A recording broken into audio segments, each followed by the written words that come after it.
시청자 여러분 안녕하십니까? 7월 16일 목요일장 파이널샷 시작합니다. 오늘도 국내 증시는 높은 변동성을 보여주고 있습니다. 지난달부터 우리 시장을 표현할 때 변동성이라는 단어가 빠짐없이 등장하고 있는데요. 양대 지수 일제히 강한 하락을 보이면서 매도 사이드카가 발동되기도 했죠. 지난달부터 이번 달까지 이틀에 한 번꼴로 사이드카가 발동되고 있는데요. 그만큼 시장이 작은 이슈에도 크게 흔들리는 그러한 장세가 연일 펼쳐지고 있습니다. 특히나 오늘도 매크로 이슈에 우리 시장이 크게 변동성을 보이고 있는데 마켓 A컷을 통해서는 관련된 이야기를 나눠보도록 하겠습니다. 네, 저희가 오늘 A컷으로 준비한 사진은요. 미국 사진 그리고 함정과 반도체까지 다양한 사진들을 준비를 했습니다. 우리 시장 이제는 좀 긴축에 대한 우려감도 살짝 커지고 있고요. 중동 확전에 대한 우려감, 또 AI 투자에 대한 회의론도 연일 시장을 흔들고 있는 요인 중에 하나입니다. 이렇게 여러 가지 악재들이 겹치면서 증시의 변동성이 점점 더 길어질지 의문을 계속 표하고 계시는 분들도 많으실 것 같은데요. 그렇다면 이슈 하나하나 체크해 보면서 앞으로의 시장 방향성도 함께 살펴보도록 하겠습니다. 먼저 한국은행이 3년 6개월 만에 기준금리 인상에 대한 카드를 꺼내드렸습니다. 2023년 1월 이후에 3년 6개월 만에 기준금리 인상을 진행을 하는 건데요. 보시는 것처럼 한국은행은 3.5%의 기준금리를 지속적으로 가져가다가 2024년도부터 금리의 인하 기조를 선택했습니다. 그런데 3년 6개월 만에 인하 기조에서 드디어 인상으로 좀 기조를 변화하는 듯한 모습이 나타났는데요. 기준금리는 0.25%포인트 인상을 한다고 하고요. 특히나 시장에서는 연내에 추가 인상에 대한 카드를 더 꺼내들 수 있다. 0.25%포인트 인상 가능성까지 열어두면서 3%가 될 가능성을 지금 높게 점치고 있는 상황입니다. 우리 시장에 영향을 보게 된다면 당연히 금리가 동결 기조가 끝나고 긴축의 시장이 펼쳐지게 된다면 성장주라던가 아니면 건설주, 내수주에게는 당연히 부담스럽게 작용할 수밖에 없겠죠. 왜냐하면 빚을 내서 투자하는 성장주라던가 바이오 관련된 기업들에게는 당연히 부담스럽게 해석이 될 수밖에 없고요. 또 주담대 이자 부담으로 인해서 건설 관련된 기업들 역시나 주가의 추이가 그렇게 긍정적이진 않을 것으로 보입니다. 주담대 이자 부담이 25bp가 상승하게 됐을 때 연간 29만 6천 원가량 증가하는 추세라고 하는데요. 그렇기 때문에 이러한 부담감이 건설주들의 약세로 반영될 가능성이 거론되고 있습니다. 반면에 은행과 보험 같은 경우에는 오늘 시장이 흔들리는 가운데서도 지수 대비 견조한 움직임이 나타나고 있는데요. 금리가 상승되게 됐을 때 예대 마진이라던가 운용 수익률에 대한 긍정적인 영향을 주기 때문에 인상기에는 수혜를 받을 수 있다라는 분석이 더해지고 있고요. 오늘 시장 대비 선방하고 있는 듯한 모습입니다. 다음 장 이어서 보도록 하겠습니다. 그렇다면 한국은행은 왜 3년 6개월 만에 긴축이라는 카드를 꺼내들었을까요? 굉장히 복합적인 이유가 있는데요. 크게 네 가지로 나눠서 보도록 하겠습니다. 먼저 물가가 지금 한국은행이 기대하고 있는 물가 상승률을 훌쩍 뛰어넘고 있기 때문입니다. 소비자 물가 같은 경우에는 3월에 2.2%에서 이번 6월에 3.2%까지 급격하게 상승하는 모습이 나타났고요. 우리가 사용하는 교통비라던가 일상생활에서 영위하고 있는 생활 물가 같은 경우에도 1.8%에서 3.4%로 급격하게 상승한 것으로 확인되고 있습니다. 한국은행은 물가의 상승 목표치를 2%가량으로 잡고 있는데요. 미국이 물가가 하락을 하고 있는 것과는 반대로 우리 시장 같은 경우 오히려 물가가 급격하게 상승하고 있다는 점이 좀 부담으로 작용되고 있는 듯합니다. 중동 전쟁으로 인해서 유가가 상승한 게 영향을 준 것으로 지금 해석이 되는데요. 유가가 상승한다면 단순하게 기름값이 오르는 게 아니라 물류비라던가 제품을 만드는 생산 비용 자체도 상승할 수 있기 때문에 이러한 부분이 생활 물가든 소비자 물가에 반영된 것으로 해석이 되고 있습니다. 두 번째는요, 성장률입니다. 1분기 GDP가 전분기 대비 1.7% 성장한 것으로 확인되면서 5년 6개월 만에 최대 증가폭을 기록을 했습니다. 그러면서 정부는 올해 성장률 전망치를 2%에서 3%로 높여잡기도 했는데요. 반도체를 필두로 해서 수출 데이터가 정말 잘 나오고 있습니다. 그러니까 긴축을 선택하더라도 우리 시장은 외국에서 돈을 많이 벌어 들여오기 때문에 경제가 탄탄할 수 있다라는 그러한 시각으로 바라보고 있는 거고요. 이게 인상을 선택할 수 있는 여력으로 해석이 되고 있습니다. 세 번째로는 가계부채와 집값인데요. 6월 가계대출이 7조 6천억 원가량 증가한 것으로 1년 10개월 만에 최대 폭에도 증가를 나타났다고 합니다. 주식에 투자하거나 집을 마련하기 위해서 대출을 받는 사람들이 여전히 늘어나고 있다는 거고요. 수도권의 집값을 잡고 주담대 증가를 억제하기 위해서 정부가 여러 가지 카드를 꺼내들고 있는데 한국은행 역시나 이 중에 하나로 금리 인상을 선택한 것으로 확인되고 있습니다. 마지막 네 번째는 최근에 우리 시장에 지속적인 영향을 주고 있는 환율적인 측면도 무시할 수는 없을 듯합니다. 원달러 환율이 5월과 6월에 1,500원을 상회하는 듯한 모습 나타났고요. 현재 한미 금리 차가 1.25%포인트로 벌어져 있는 상황이었습니다. 미국의 금리가 훨씬 더 높은데 그렇게 된다면 우리나라의 원화보다는 달러를 사용하려는 사람들이 더 늘어날 수밖에 없고요. 달러의 매력도가 더 크게 느껴질 수밖에 없겠죠. 그래서 한국은행에서는 금리 차를 축소를 해서 원화 약세나 자금 이탈을 잡겠다라는 이야기까지 하고 있는데요. 최근에 한국은행과 정부가 집값을 내리고 또 원화에 대한 약세를 막겠다라는 그러한 이야기들이 지속적으로 나오고 있기 때문에 이러한 부분이 금리 인상에 대한 카드를 꺼내들 수밖에 없는 요인으로 작용했다라고 보시면 될 것 같습니다. 다음 장 이어서 보겠습니다. 여기에다가 지금 유가에 대한 영향을 가장 크게 미치고 있는 이란과 미국의 노이즈는 점점 더 심화되고 있습니다. 이 부분이 시장에 좀 부담으로 작용될 것으로 보이는데요. 이란이 미국이 합의 의무를 어겼다면 우리도 지킬 이유가 없다라고 하면서 호르무즈 해협을 사수하고 미국과 이스라엘의 보복을 예고한 상황입니다. 미국 역시나 공습을 강화하고 지하 핵시설을 타격하고 지상군 투입까지도 검토하고 있다고 하는데요. 지상군이 투입될 거라는 게 확정적으로 된 건 아니고 압박 카드로 사용될 가능성이 큽니다만 시장에서는 이 지상군 투입이라는 부분을 좀 주목하고 있는 듯합니다.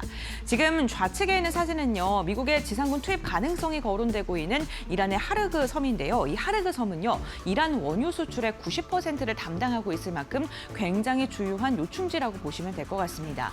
만약에 전면전으로 확대가 된다면 국제유가의 급등 가능성은 커질 수밖에 없고요.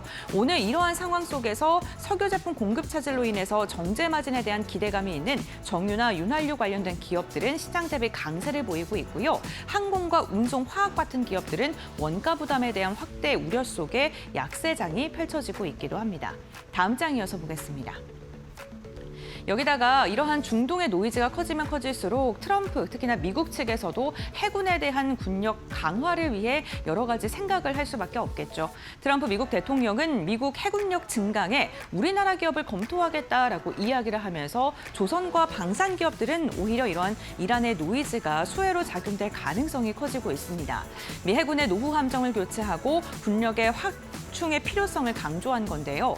이번에 시장에서 좀 놀랍게 긍정적으로 해석하는 것은 미국 밖에서 건조되는 선박의 구매 가능성을 시사했기 때문입니다.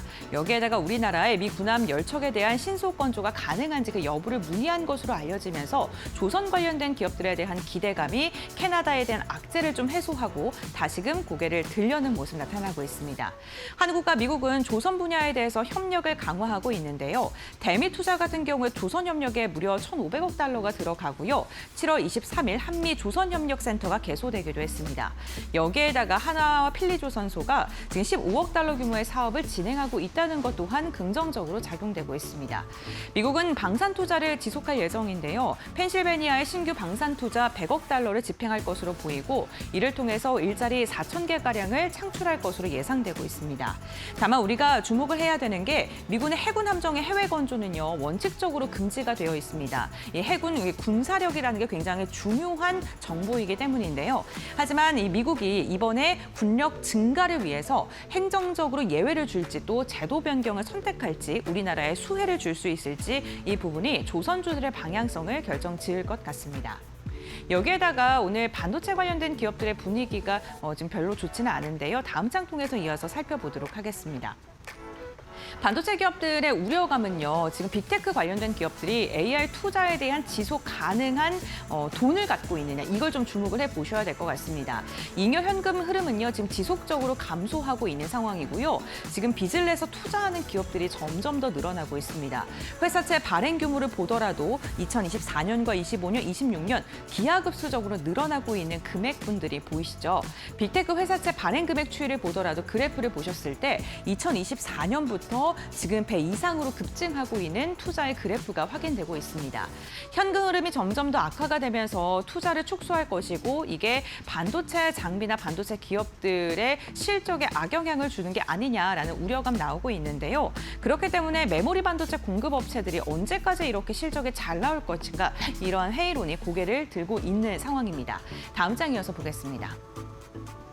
하지만 AI 투자의 둔화를 아직 좀 단정하기는 이르다라는 이야기 나오고 있는데요. 빅테크 기업들이 최소 2년에서 5년간 자금을 끌어들일 여력은 아직도 남아있는 상황입니다. 그렇기 때문에 내년과 내후년까지는 긍정적인 전망이 반도체 기업들로 여전히 나오고 있는 상황이고요. AI 투자 조치가 다변화되고 있다는 것 또한 긍정적입니다. 빅테크 중심의 투자였다가 이제는 여러 가지 기업들이 투자를 하고 있는 것으로 확인되고 있고 이게 실질적으로 엔비디아의 실적을 보면 확연하게 느껴지는데요. 엔비디아 내 빅테크 비중이 좀 각소가 됐고 AI 클라우드라던가 산업과 고객 비중이 점점 더 늘어나고 있다는 점도 지금 빅테크 관련된 기업들의 회사채 발행이라던가 투자의 규모만 보는 게 아니라 다른 쪽으로 좀 저변을 확대해서 봐야 될 것 같습니다. AI 지금 투자와 관련돼서 가장 많이 비교되는 게 닷컴 버블입니다. 그런데 닷컴 버블 때 기업들 두 가지를 보게 된다면 우리가 너무 우려를 크게 하지 않아도 된다라는 생각이 들기도 하는데요. 지금 저 그래프를 보시게 되면 월드컵이라는 기업과 시스코의 주가의 그래프를 저희가 확인해 볼 수 있습니다. 1999년에 통신 투자에 대한 둔화, 우려가 커지면서 지금과 비슷한 상황이었죠.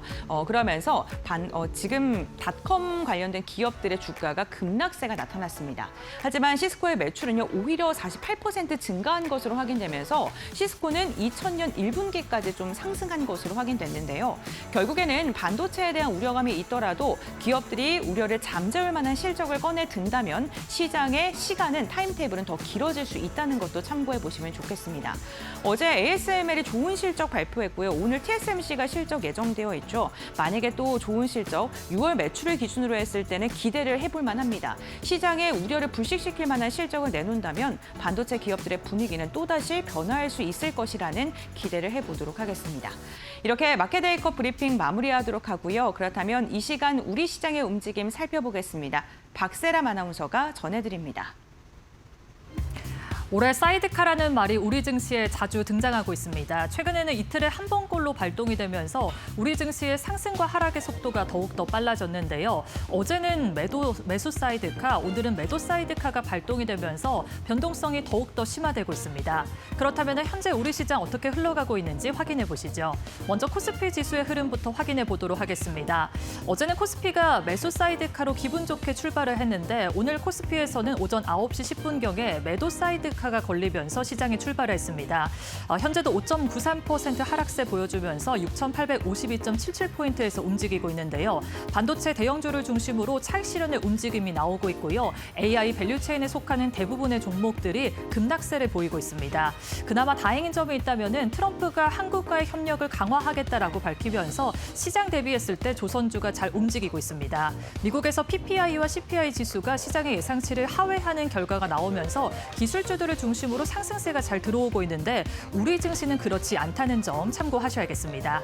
그렇다면 코스닥 지수의 흐름도 확인해 보도록 하겠습니다. 코스닥도 어제 매수 사이드카가 걸렸는데 오늘 오전 10시가 넘어서서 매도 사이드카가 걸렸습니다. 현재 800선 회복을 못하고 있는데요. 3.94% 하락세 보이면서 796.74포인트에서 움직이고 있습니다.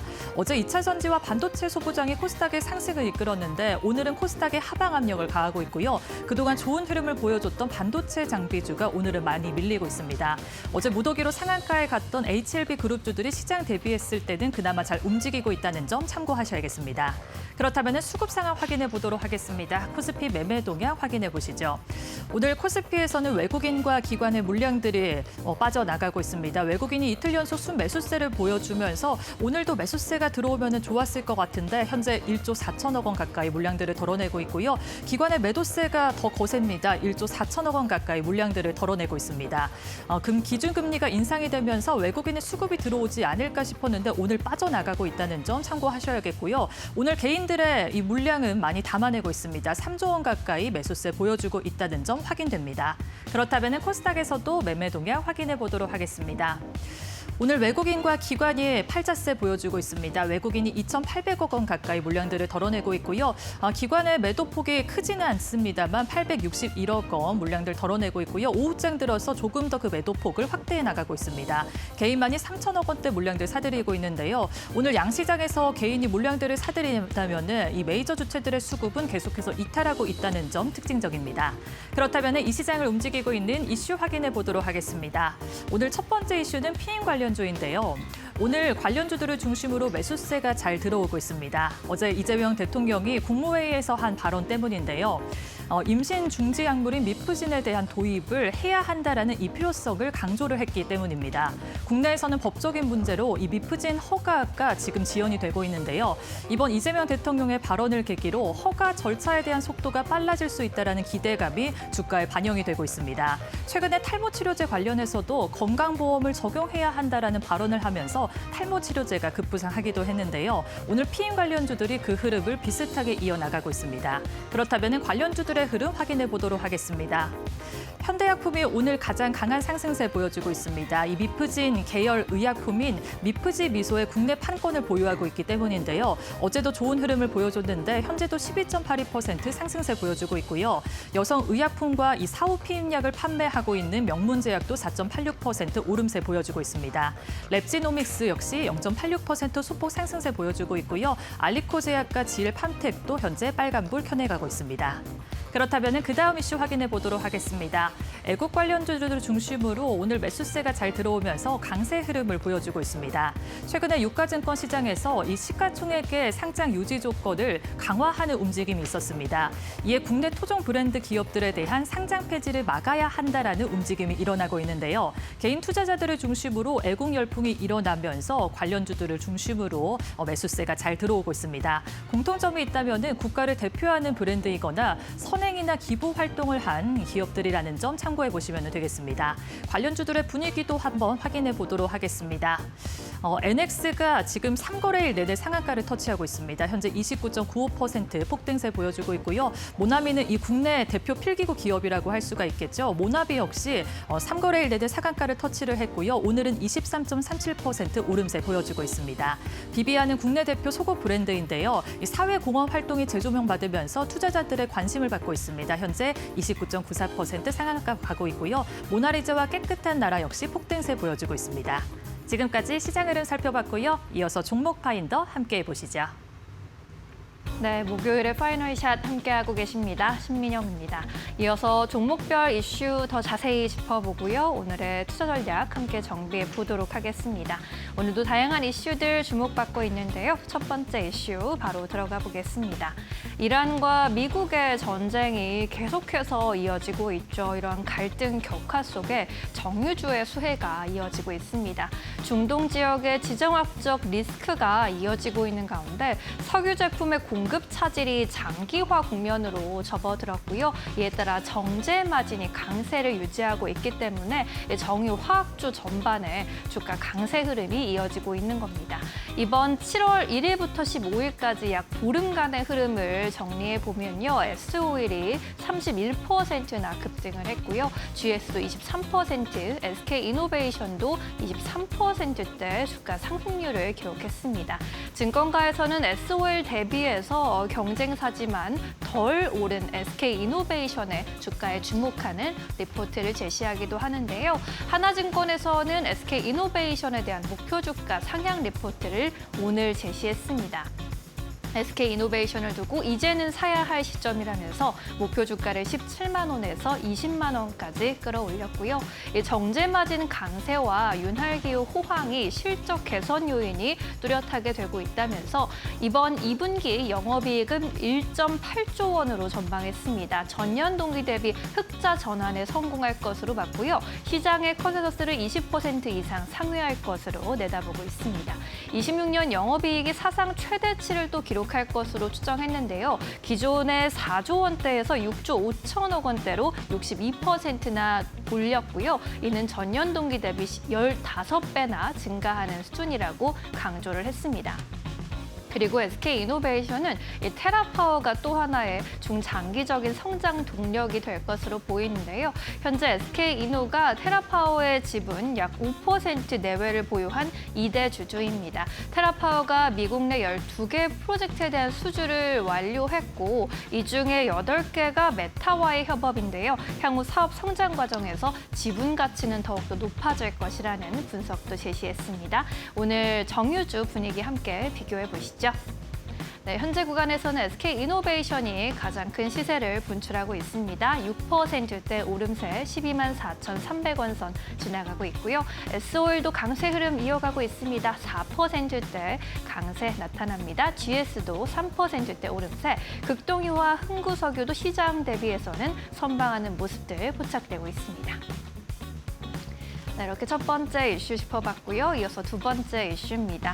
오늘 오전에 한은 금통위에서 연 2.5%였던 기준금리를 0.25%포인트 인상하면서 2.75%로 결정했습니다. 이번 기준금리 인상 결정에는 목표 순이었던 2.0%를 넘어선 물가 상승률이 큰 영향을 미쳤는데요. 결국에는 한은이 3년 6개월 만에 긴축 모드에 돌입하게 됐습니다. 시장에는 당연히 좀 압박 요인이 되고 있고요. 한국은행의 신현송 총재가 금통위 직후의 기자간담회에서 물가 압력이 상당 기간 목표순을 상회할 것으로 전망되고 있기 때문에 긴축의 전환 시기를 놓칠 수 없었다라고 했고요. 뿐만 아니라 향후의 통화 정책이 금리 인상의 기조를 이어갈 필요가 있다면서 추가적인 금리 인상 가능성을 시사하기도 했습니다. 이렇다 보니 시장에서는 금리 인상에 대한 수혜주 찾기에 또 분주한 분위기인데요. 교보증권에서는 금리 인상 수혜로 은행이 유효하다면서 은행 업종에 대한 투자 의견 비중 확대를 유지하고 있습니다. 기준금리 인상을 통해서 은행들의 예대 마진 확대가 기대되고 있고요. 대표적인 인상 수혜주로 관심이 지속될 것이라는 의견, 그리고 절대적인 원화 대출금과 비이자 수익 등으로 인해서 견조한 수익도 나타날 것이라는 전망입니다. 뿐만 아니라 적극적인 주주환원 정책 기대감도 나오고 있죠. 지난 24년에 기업가치 재고 계획을 도입한 이후로 매년 기업가치 재고 계획에 보고 공시를 내놓으면서 시장과 소통하고 있다는 점 긍정적으로 보고 있습니다. 탑픽 종목으로는 KB금융과 신한지주 제시했고요. 최근에 목표 주가를 조금씩 더 상향 조정했습니다. KB금융 21만 원, 신한지주 13만 4천 원까지 바라보고 있고요. 높은 자본 비율과 자회사를 통한 수익 다변화를 바탕으로 견조한 실적 시현도 기대된다라는 의견입니다. 오늘 은행주 안에서 분위기 함께 살펴보시죠. KB금융은 현재 강보합권 흐름 나타나고 있습니다. 장중에 등락이 좀 나오고는 있지만 그래도 오후장 안에서 또다시 상승 전환했고요. 신한지주도 1% 가까운 오름세 포착되고 있습니다.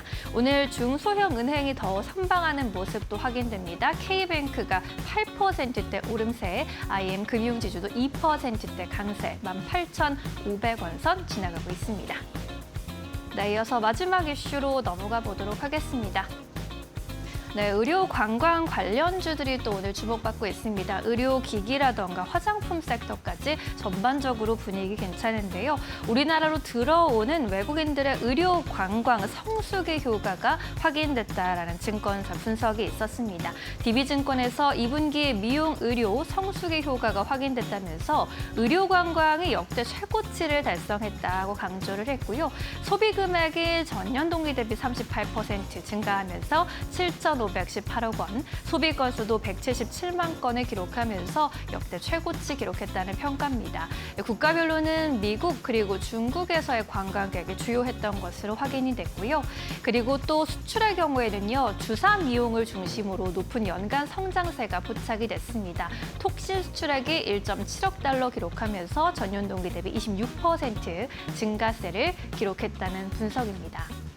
이런 가운데 DB증권에서는 수출에 강한 기업에 주목해야 한다면서 탑픽 종목으로 휴재를 유지하겠다라고 했는데요.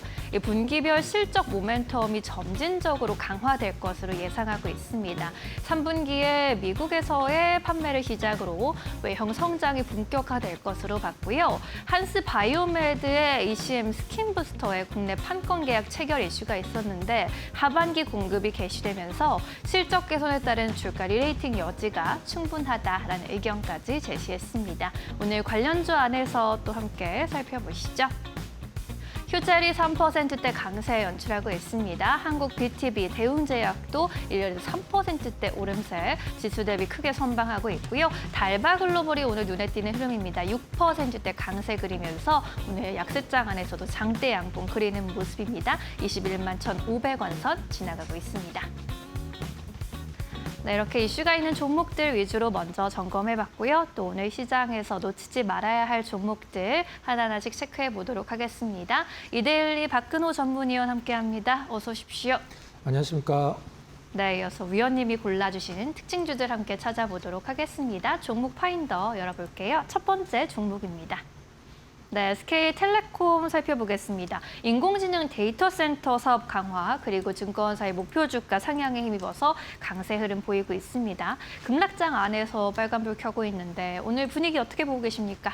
네, 오늘 최근에 시장이 좀 어지러우니까 이럴 때 찾게 되는 어떤 업종은 아니고요. 이제 종목군들이 있죠. 시장이 어려울 땐 경기 방어주의 어떤 시선이 쏠리기 좀 마련인데요. 네. 오늘 통신주주들 중에 SK텔레콤이 그 역할을 좀 톡톡히 해주는 듯한 느낌을 주고 있는 그런 상황입니다. 일단 타이틀 한번 보면 SK텔레콤 1,000조 원 메가 프로젝트 본격 시동. 이게 1,000조 원이라는 단어가 사실 이제 불과 뭐 몇 년 전만 하더라도 1,000억이라고 해도 이게 엄청난 규모였었는데 이제는 이제 1,000조 원 일단 메가 프로젝트 본격 시동을 건다라고 합니다. 그럼 어떻게 이 1,000조 원이 이제 계산에서 나왔는지 그 부분 한번 살펴보면 SK텔레콤은 뭐 다른 게 아니라 이제 AI 이제 데이터 센터죠. 네오클라우드. AI 데이터 센터라고는 지금 거의 안 부르죠. 이제 네오클라우드라고 부르는데 15기가와트를 만든다라고 했으니까 그 1기가와트의 데이터 센터를 짓는데 한 70조 원 정도 들거든요. 그러니까 15기가와트면은 뭐 대충 한 1,000조 원 정도 드는 걸로 생각을 하시면 될 것 같은데 이게 뭐 15기가와트를 한 군데다 짓는 건 아니죠. 이제 5기가와트 짓고 그다음에 거점별로 마련을 하겠다라는 건데 SK텔레콤이 직접 한다라기보다는 SK 브로드밴드가 한다라고 보는 게 실제적으로 맞을 것 같아요. 주식 투자 좀 오래 하신 분들은 아마 기억을 하실 텐데 SK 브로드밴드가 원래 상장사였었어요. 근데 SK텔레콤이 주식 다 사서 아예 그냥 상폐를 시켜버렸죠. 일단 SK 브로드밴드는 이제 실적도 괜찮고 2분기에 이제 SK텔레콤 실적 보면은 이제 매출은 좀 그만한데 영업이익이 이제 58%. 자, 우리가 보통 영업이익 58% 정도 좋아졌을 때 옆에다가 이제 글씨를 하나 쓰게 되는데 바로 성장이라는 단어를 쓰게 되죠. 근데 SK텔레콤은 성장이라는 단어는 지금 쓸 때는 아니고 이제 회복이라는 단어를 쓰는 게 좀 맞을 것 같아요. 자, 그럼 SK텔레콤이 통신주로서 실적이 과거의 실적을 회복을 해줬다라고 하면 이제 SK텔레콤 입장에서 혹은 주주들 입장에서 가장 반기는 게 있겠죠. 바로 배당이죠. 일단 그 해킹 사태 때문에 배당이 좀 줄어들었다가 이제 배당 확대에 대한 기대감을 가질 수 있는 부분이죠.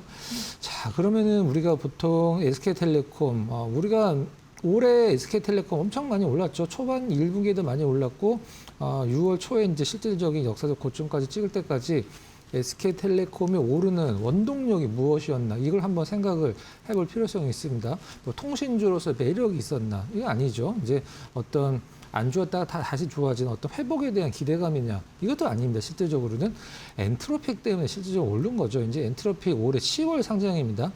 올해 10월 3장 앞두고 있는데 SK텔레콤이 이제 1억 달러를 처음에 이제 투자를 했으니까 그게 과연 지분 가치로 얼마만큼의 시장에서 인정을 받을 수 있느냐, 이게 SK텔레콤의 앞으로 주가의 향방을 이제 좌지우지할 것이다, 이렇게 보시면 될 것 같아요. 자, 차트 한번 보도록 하겠습니다. 네. 자, 올해 엄청난 상승세 보여줬죠. 사실 미래에스에게 스페이스X의 버금가는 상승세라고 이제 봐도 될 만한데, 자, 5만 원 좀 넘어서 5만 원 초반대서부터 일단 한 5개월 동안 14만 원까지 올랐으니까 이게 그 무거운 통신주의 SK텔레콤의 주가인가라고 생각할 정도로 엔트로픽 지분이 정말 어마무시한 역할을 좀 했었죠. 자, 그러면은 여기에서 과연 SK텔레콤의 엔트로픽 상장이 10월 달로 예정이 돼 있으니까 그때까지는 과연 전고점을 넘을 수 있을 것인가? 시장에서 이제 SK텔레콤의 어떤 포커스를 어디다 맞추느냐, 본업에다 맞추느냐, 아니면 엔트로픽 지분에 맞추느냐, 당연히 후자가 되겠죠. 물론 시장 상황도 중요하긴 합니다만은 통신주들 특성상 이제 시장이 좀 어지러워도 사실 조금 다른 여타의 업종이나 종목군들 대비해서는 좀 덜 흔들리는 게 그동안 이제 모습이었으니까 그 부분 특별히 걱정 안 하셔도 될 것 같고요. 지금 현재 SK텔레콤 시가총액 19조 원이에요. 지금 엔트로픽 지분은 뭐 3조 원이다, 4조 원이다 이렇게 얘기를 하고 있는데 최근에 어떤 엔트로픽 흐름 보면은 오픈 AI보다 시장에서 조금 더 높은 가치를 인정을 받고 있으니까 제가 봤을 때는 한 10월 달까지 SK텔레콤을 꾸준히 좀 모아가는 전략이 일단 합리적이라고 보고요. 일단 전고점 돌파까지는 일단 10월 전에 어떤 엔트로픽 상장 얘기가 어떤 언론사를 통해서 이제 뉴스 타이틀로 많이 나온다라고 해서 하면은 뭐 전고점 돌파 가격대까지는 한번 퍼포먼스 있는 흐름 예상해 보지 않을까, 이렇게 한번 정리를 해보도록 하겠습니다. 네, SK텔레콤 짚어봤습니다. 방어주로도 역할이 기대되고 있는데 또 여러 가지 모멘텀 잘 쌓아가고 있습니다. 앞으로의 흐름 잘 지켜보시면 좋겠습니다.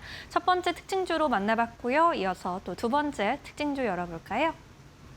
네, 한화오션 비롯해서 조선주들도 오늘 시장 대비 크게 선방해주고 있습니다. 트럼프 미국 대통령이 미군의 해군력 강화 관련해서 한국이라든가 해외 기업과 조선 협력 가능성을 내비친 영향인데 마스가 관련 좀 탄력을 다시금 받을 수 있을까요? 어떻게 보고 계실까요? 네.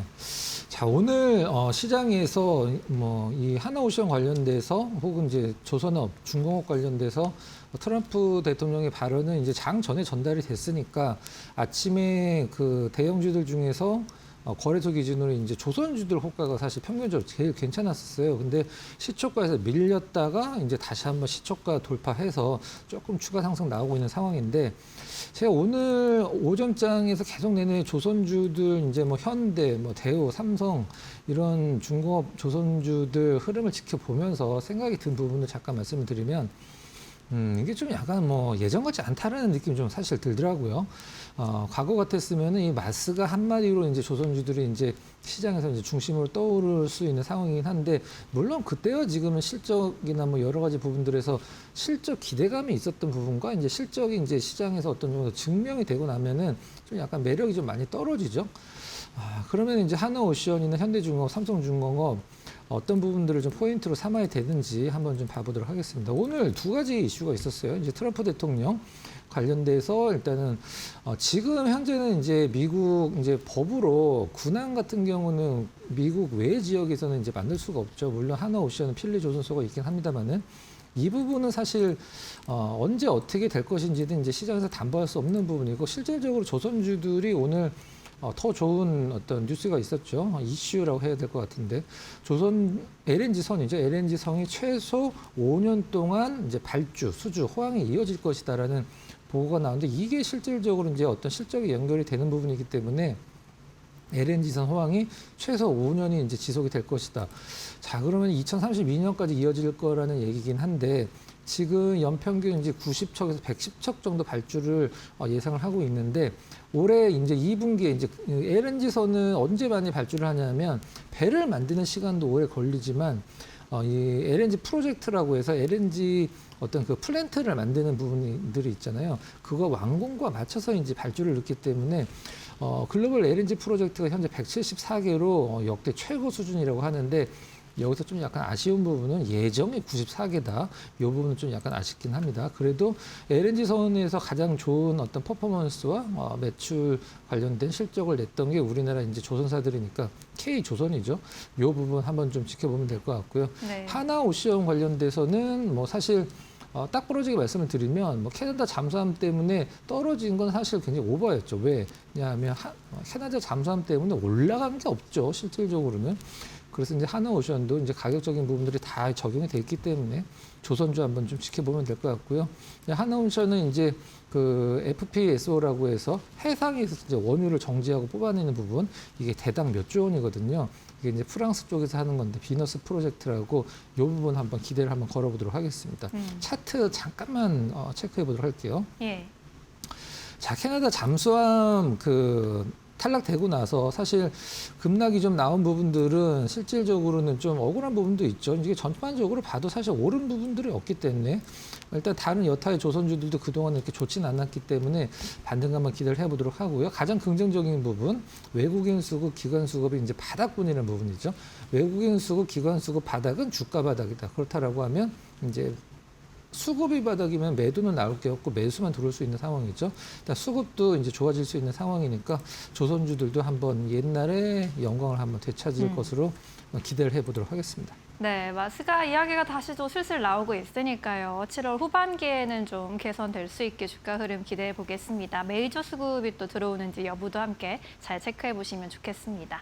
이렇게 두 개의 특징주들 정리해 보도록 하겠고요. 오늘 시장 또 크게 밀려나면서 변동성이 또 확인되고 있는데 어떤 종목에 집중하면 좋을지 포착 종목도 열어보겠습니다. 네, 금호석유화학 지금 이 시점에서 봐야 할 이유가 있을까요? 네. 오늘 일단 주가가 좋은데요. 지금 우리나라에서 그 화학주들 중에 이제 업스트림, 다운스트림을 나누면 미국 기업의 업스트림, 다운스트림과 우리나라의 업스트림, 다운스트림은 개념이 다르죠. 우리나라에서 업스트림은 일단 NCC 기업들이죠. 롯데, 한화, LG 같은 기업들. 나프타에서 에틸렌을 만드는 기업들, 이 기업들과 지금 금호석유화학을 중심으로 하는 다운스트림 기업들, 에틸렌을 받아서 쓰는 기업들, 이 두 기업의 느낌을 좀 정리를 하고 와야 될 것 같은데요. 최근에 S오일에서 이제 울산에 있는 샤인 프로젝트를 굉장히 오랜 기간 동안 건설해서 이제 완공을 했죠. 샤인 프로젝트는 우리나라에서 단일 공장으로 제일 큰 그 석유화학 단지죠. 물론 NCC 설비도 들어가 있죠. NCC는 나프타 크래킹 센터라고 하는데, 그렇다라고 하면은 NCC를 만드는 기업들은 이제 S오일이 우리나라 제일 큰 석유화학 단지를 완공을 했으니까 NCC 가격은 더 내려가겠죠. 공급량이 늘어나니까. 하지만 그 NCC에서 에틸렌을 만든 걸 받아다 쓰는 다운스트림의 중심인 금호석유화학은 수혜를 볼 수 있다. 이게 맞는 분석이라고 보시면 될 것 같아요.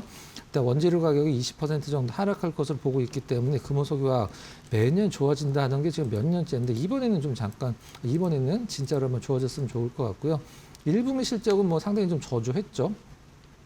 최근에 이제 NCC를 정부 주도하에서 이제 누구 같이 편을 먹고 얼마만큼 생산을 감축해라, 니네는 없애라, 이거 통합해라, 이걸 이제 정리를 하고 있는 구간인데 이 부분은 좀 나중에 한번 짚어보도록 하고요. 일단 금호석유화학은 무엇이 좋아져야지, 무엇이 많이 팔려야지 일단은 돈을 많이 버는 기업인가? 타이어죠. 바로 이제 가장 큰 매출 구조를 갖고 있는 게 바로 타이어, 이제 고무 쪽이기 때문에 합성 고무죠. 이 부분들이 이제 전기차 쪽은 한마디로 이제 좀 약간 고부가가치 타이어거든요. 비싸고 이제 차가 무겁기 때문에 타이어의 어떤 교체 주기도 짧고, 이 부분은 실질적으로 이제 금호석유화학이 좀 약간 전략적으로 노린다는 부분은 앞으로 좀 지켜봐야 될 부분인 것 같아요. 차트 잠깐 보고 가격적인 부분 정리해 보도록 하겠습니다. 네. 자, 차트를 잠깐 보면 사실 바닥권에서 지금 이제 막 올라올 것 같아서 차트는 좋아 보이는데라고 생각을 할 수도 있긴 합니다만은 금호석유화학의 차트를 보면 올라갈 만하면은 실질적으로 이제 상승세 대비해서 다시 제자리로 내려온 흐름들이 너무 좀 아쉬운 흐름들이죠. 이게 왜 그러냐면 기대감만 갖고 올랐다가 수치가 증명이 안 되니까 다시 제자리로 내려오는 거거든요. 이번에는 일단은 그 샤인 프로젝트의 수혜를 받을 것으로 예상한다는 부분 한번 믿어보도록 하고요. 일단 가격적인 부분은 매수가는 현재가, 목표가는 딱 전고점 정도로만 한번 잡아보도록 하겠습니다. 손절가는 11만 5천 원으로 나름대로 상당히 좀 타이트한 가격을 제시를 해드리도록 하겠습니다. 네, 오늘의 포착 종목 금호 석유화학으로 만나봤습니다. 이번에는 실적이 좀 뒷받침되는 주가 상승 일어날 수 있을지 지켜보시죠. 목표가 15만 원으로 제시해 주셨습니다. 오늘은 여기까지 이야기 듣도록 할까요? 자세한 설명 고맙습니다.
한국은행이 기준금리를 3년 6개월 만에 올렸다. 시장의 관심은 이미 다음 인상으로 옮겨가고 있다. 한은금융통화위원회는 16일 기준금리를 연 2.50%에서 2.75%로 0.25%포인트 인상했다. 2023년 1월 이후 첫 인상으로 통화정책이 다시 긴축 국면에 들어선 것이다. 배경은 물가와 가계부채다. 소비자 물가 상승률이 목표치인 2%를 계속 웃돌고 가계부채 증가세도 이어지면서 한은이 금리 인상 카드를 꺼낸 것으로 풀이된다. 이번 결정은 시장 예상과도 크게 다르지 않았다. 채권시장에서는 이미 기준금리 인상을 기정사실로 보는 분위기가 강했다. 그래서 진짜 관심은 이번 인상이 아니라 다음이다. 한은이 추가 인상 시점과 속도를 어떻게 제시하느냐에 따라 채권과 외환시장 흐름도 달라질 수 있다. 시장은 향후 금리 경로에 주목하고 있다.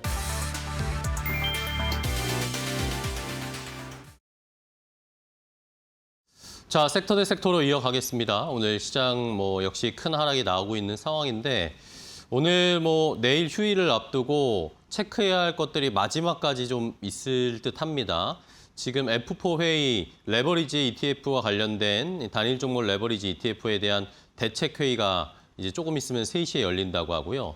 그리고 4시쯤에는 이 대책을 발표할 거다라는 그런 이 소식들이 좀 돌고 있어서 장 마치고 나서도 애프터마켓에서도 계속 좀 이 레버리지 ETF에 대한 대책 어떻게 나올 것인지 정말 실효성이 있을 것인지 시장의 반응은 그러면 어떻게 나오는지를 오늘 휴일 앞두고 마지막까지 잘 살펴보셔야 되겠습니다. 자, 코스피는 그나마 낙폭을 조금씩 줄이고 있으니까 계속 저희도 시장 주시하면서 섹터 대 섹터로 이어가 보도록 하겠습니다. 자, 오늘 상승하는 섹터 또 기회를 엿볼 하락하는 섹터를 찾아볼 텐데요. 보넥스트 투자자문의 나현진 대표와 함께하겠습니다. 대표님 안녕하세요. 네, 반갑습니다. 자, 나현진 대표님과 첫 번째로 오늘 시장에서 상승하는 섹터, 하락하는 섹터 하나씩 확인해 볼 텐데 오늘 강한 섹터 또 아쉬운 섹터는 뭔지 공개합니다. 자, 첫 번째는 통신 섹터가 오늘 좋은 흐름을 나타내고 있습니다. SK텔레콤이 특히 주가가 오랜만에 반등을 하고 있는 상황이고요. 반면에 역시나 삼성전자, SK하이닉스는 어제 급등이 나왔다가 오늘 또 급락이 나오는 완전 온탕과 냉탕을 왔다 갔다 하는 격한 변동성을 보여주고 있습니다. 자, 일단은 상승 섹터 오늘 시장이 좀 어렵지만 그래도 좀 빨간불을 켜는 업종이 통신 섹터인데요. 자, 나현진 대표님, 오늘 SK텔레콤 같은 경우에는 이 관련해서 클로드 코드 관련 엔트로픽의 상장 이야기들도 외국에서 좀 많이 나왔고요. 이러면서 통신주들이 좀 좋은데 통신주의 흐름 좀 체크를 해볼까요? 네, 오늘 전체적으로 금리 인상 기조가 나온 이후에 시장은 여전히 약세 흐름을 계속해서 이어가고 있는 상황입니다. 이렇게 시장 변동성이 확대되고 있는 구간에선 아무래도 대표적으로 경기 방어주가 될 수 있는 통신 섹터로의 수급이 유입되고 있다고 볼 수 있겠습니다. 현재까지 예상하기로는 하반기에 한 차례 정도 더 금리 인상이 나오게 될 수 있겠는데 이렇게 된다면 다시 한번 경기 방어주에 대한 그 수급도 호전될 것으로 예상해 볼 수 있을 것 같습니다. 통신주가 특히나 안정적인 배당 그리고 실적도 어느 정도 그동안 뭐 정보 유출 관련한 부분 때문에 손실이 많이 발생했었지만 그 이후에 생긴 안정적인 수익원은 계속해서 유지가 되고 있어서 기저효과로 인한 실적 가시성 좀 더 부각될 것으로 보이고요. 기관 매수세도 SK텔레콤을 하고 같이 KT도 기관 매수세가 어느 정도 확인이 되고 있습니다. 확대된다는 가정을 해본다면 기관 매수세 외에도 뭐 개인의 매수도 안정적인 흐름을 쫓는 매수도 조금 더 유입될 것으로 그렇게 예상해 볼 수 있다고 볼 수 있고 통신주의 가장 큰 모멘텀이라고 한다면 아무래도 AI 관련해서 데이터 센터를 구축을 하고 그렇게 구축된 데이터 센터에 대해서 이제 데이터 그리고 컴퓨팅 시스템에 대한 뭐 구독 서비스를 어느 정도 확대할 가능성도 있습니다.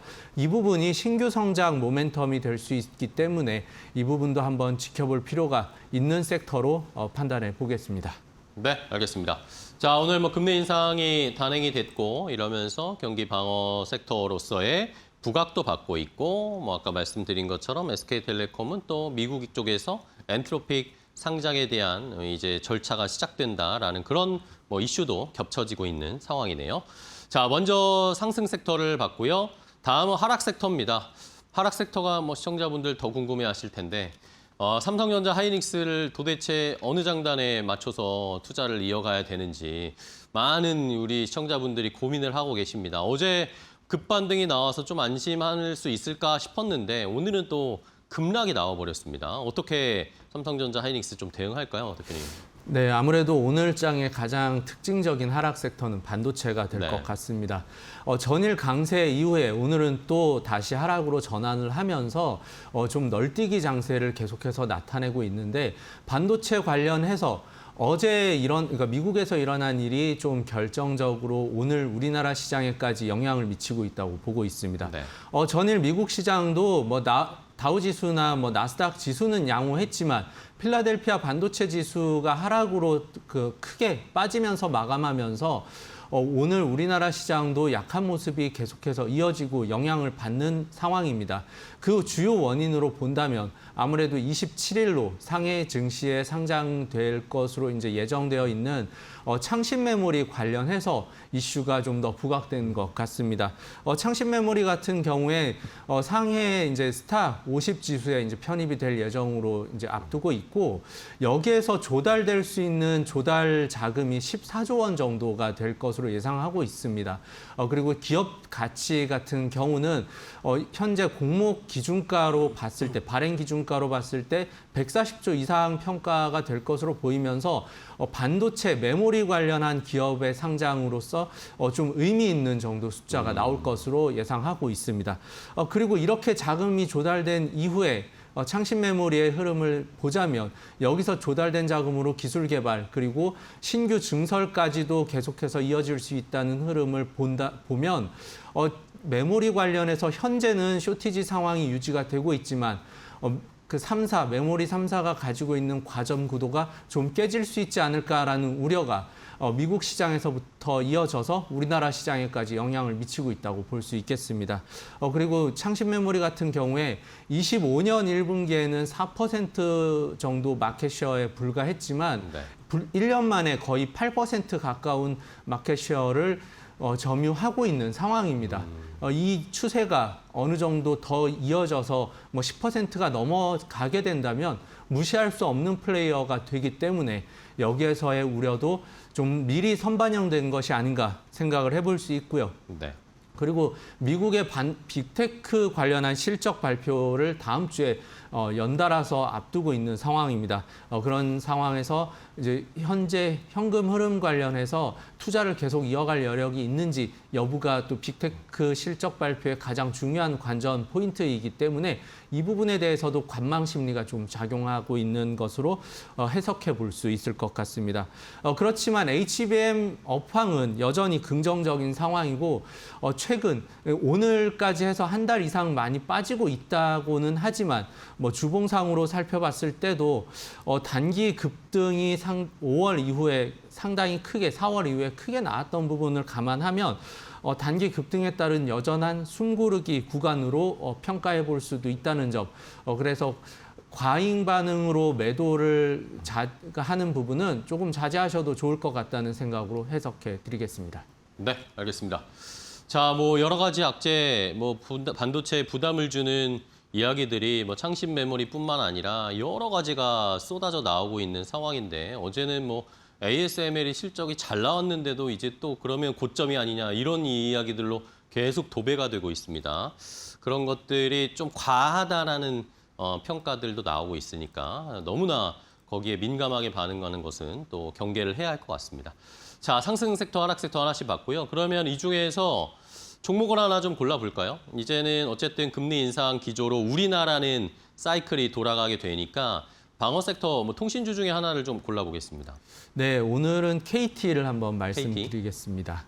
아무래도 SK텔레콤이 좀 더 선두에 서 있는 상황이지만 SK텔레콤은 통신업종에 대한 모멘텀에 더불어서 엔트로픽 관련한 상장 이슈도 함께 가져가고 있기 때문에 KT를 좀 더 살펴보는 것이 좋을 것 같고요.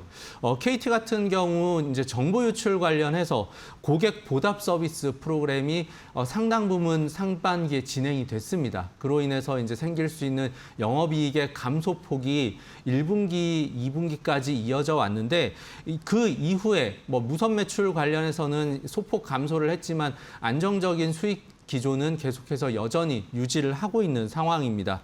전년 동기 대비해서는 일회성으로 작년에 이제 부동산 매출 관련한 부분이 더해졌기 때문에 이 부분을 제하고 본다면 안정적인 영업이익 그 수익 계속해서 2분기부터는 2분기에 어느 정도 마무리를 다 짓고 3분기부터는 다시 한번 기대해 볼 수 있다는 점 체크해 볼 수 있겠고요. 그리고 데이터 센터 관련해서도 앞서 말씀을 드렸지만 데이터 센터 관련한 B2B 매출에 대해서 사업이 성장할 것으로 기대해 볼 수 있겠습니다.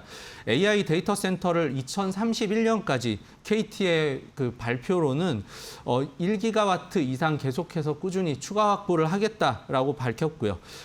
그리고 또 한 가지 KT의 매력도라고 한다면 주주 환원 정책에 대한 확대를 볼 수 있겠습니다.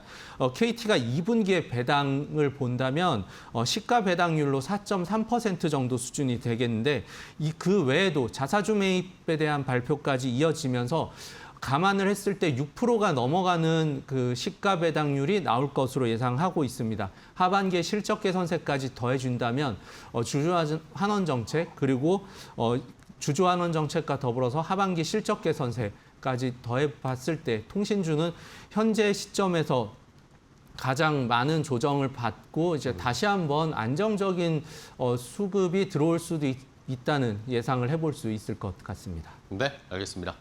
자, 통신 섹터 중에 KT를 선정을 해주셔서 조금 더 자세하게 알아봤습니다. 이제 통신주에 조금 집중해 볼 수 있는 타이밍이 오고 있다라는 의견이셨고요. 자, 다음 섹터 대 섹터로 가겠습니다. 이번에는 또 어떤 섹터가 상승하고 어떤 섹터가 아쉽지만 하락하지만 기회를 가질 수 있을지. 자, 일단은 바이오 섹터가 오늘 조금 올라오고 있어요. HLB가 세 번째로 또 임상 실패 이야기가 나왔지만 FDA 승인 실패 이야기가 나왔지만 어쨌든 좀 해명을 하고 있습니다. 그러면서 조금씩 반등이 나오고 있고 전력 인프라주는 오늘 AI 관련된 종목들은 최근에 계속 조정을 받고 있으니까 전력 인프라도 오늘 힘을 쓰기가 쉽지 않은 모습인데 자, 대표님 일단은 바이오 섹터는 어떻게 봐야 할까요? 전에 한번 말씀해 주셨을 때 어쨌든 지금 금리 인상 기조 이런 것들도 부담이 되고 자꾸 이제 HLB도 해명은 했지만 계속해서 좀 신뢰가 손상되는 이슈들이 나오고 있어서 바이오를 어떻게 접근해야 될지 좀 고민이 됩니다, 대표님. 네, 바이오를 상승 섹터로 꼽기는 했지만 사실 아직까지는 의문이 많이 드는 섹터 중에 하나입니다.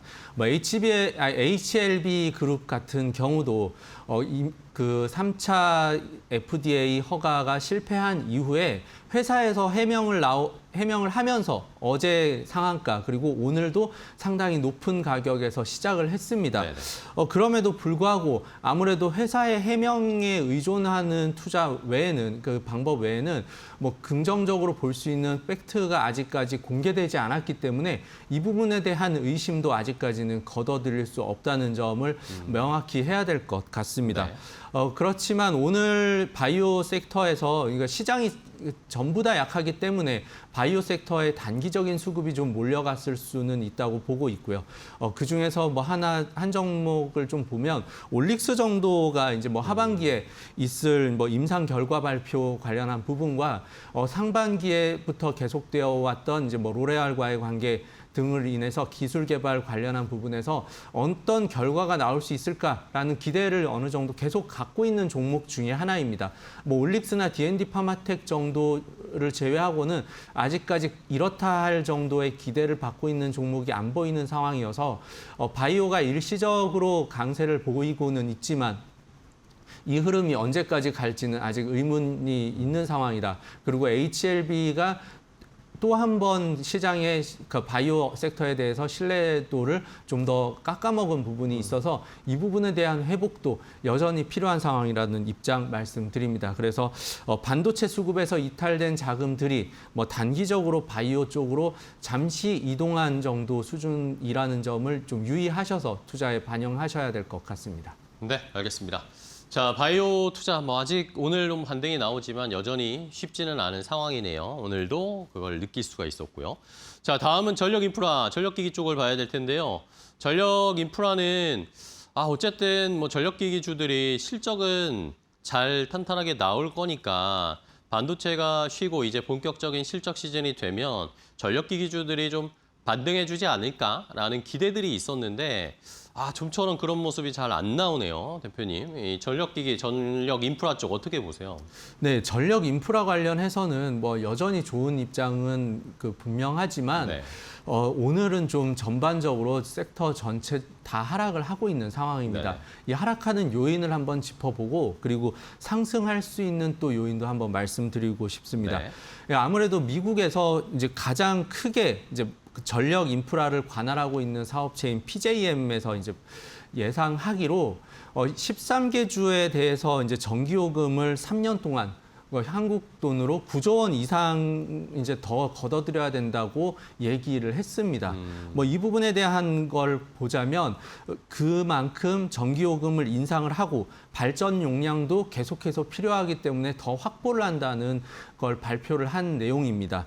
그중에 특히나 뭐 버지니아주 같은 경우에 데이터 센터가 거의 대부분이 몰려 있는데 여기에서의 전기요금 인상과 전력 인프라에 대한 수요를 확충하고자 하는 그 움직임은 계속해서 이어지고 있는 상황이기 때문에 전력 인프라에 대한 투자 확보는 계속 이어지는 기조다라고 말씀을 드리고요. 그렇지만 이 부분에 대해서 뉴욕주에서 데이터 센터에 대한 증설이 좀 더 미뤄졌다는 부분도 함께 보셔야 될 것 같습니다. 아무래도 어제 나왔던 뉴스 중에 가장 컸던 부분은 반도체에 영향을 줬던 창신 메모리 관련한 내용이라고 한다면 또 한 가지가 뭐 데이터 센터 관련해서 계속해서 지연되고 있는 부분, 뭐 건설에 대해서 반대 여론이 충분히 있을 수 있기 때문에 그 반대 여론에 대한 부분 때문에 건설이 지연되고 있다는 부분은 전력 인프라에도 약간의 그 실질적인 실적에 영향을 주는 부분은 아니지만 향후 가이던스에 대해서는 좀 영향을 미칠 수 있다는 점 때문에 하락 섹터로 이제 뭐 전력 인프라 관련해서 좀 약세를 나타내고 있는 상황입니다. 네, 알겠습니다. 자, 뭐 전력 쪽에서도 AI 데이터 센터에 대한 설립, 추진 이런 것들이 자꾸 지연되고 약간은 덜컹거리고 하는 모습이 나타나는 것이 그대로 좀 시장에도 영향을 주고 있습니다. 자, 그럼에도 불구하고 전력기기 쪽은 앞으로의 실적이라든지 수주라든지 이런 숫자들은 잘 나오고 있잖아요. 이런 취지에서 계속해서 시청자분들도 전력기기를 주시하고 계실 텐데 전력기기 관련주 중에 어떤 종목을 좀 볼까요? 네, 하락 섹터에서 뭐 특징적으로는 뭐 LS 일렉트릭을 여전히 말씀을 드리고요. 단기 급등 이후에 최근 뭐 한 5월까지도 단기 급등을 계속 해왔기 때문에 그 이후에 이제 어느 정도 차익 실현 매물에 대한 소화가 여전히 이어지고 있는 상황입니다. 그러면서 시장의 변동성도 확대되고 있어서 그 영향도 피할 수 없는 상황에 있기는 합니다. 그렇지만 LS 일렉트릭 같은 경우는 뭐 북미 전력기기에 대한 수주 여전히 기대를 해볼 수 있는 상황이고 유효하지만 단기적인 밸류가 50배 이상 넘어가면서 조금은 부담이 되고 있는 상황이고 미국에서 유타 공장을 이제 증설한 이후에 가동이 시작되면서 여기에서 생길 수 있는 이제 수익 구조도 좀 더 양호하게 변할 것으로 예상해 볼 수는 있습니다.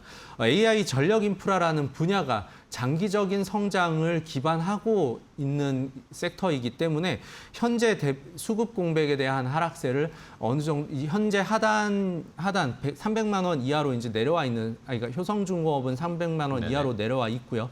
그리고 LS 일렉트릭 같은 경우 20만 원 이하로 내려와 있는 상황입니다.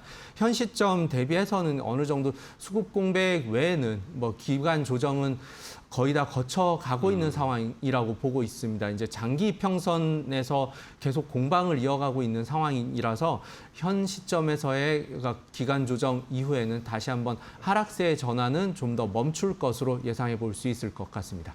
네, 알겠습니다. 자, LS 일렉트릭까지 한번 추세를 살펴봤습니다. 이제 하락의 거의 마지막 조정의 끝물이지 않을까라는 의견도 주셨는데요. LS 일렉트릭 포함해서 전력 인프라 관련 주들도 저희도 잘 살펴보도록 하겠습니다. 자, 오늘 섹터 대 섹터 나현진 대표님과 함께 했는데 대표님 오늘 또 좋은 인사이트 종목 알려주셔서 감사하고요. 다음 시간에 또 뵙겠습니다. 오늘 고생 많으셨습니다.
증시에서 AI 주도주 쏠림 현상이 이어지는 가운데 투자 대상을 넓혀야 한다는 분석이 나왔습니다. 로베코 자산운용은 하반기 글로벌 증시 전망 간담회에서 상승폭이 큰 종목의 비중은 줄이고 상대적으로 저평가된 업종으로 포트폴리오를 재편하는 전략이 유효하다고 강조했습니다. 주목할 업종으로는 소비재와 헬스케어, 금융을 제시했습니다. And what that means is that when AI is not the only game in town, it means that consumer or healthcare or financials are potentially can be something that is interesting. And these things are still very reasonably cheap, particularly in Asia.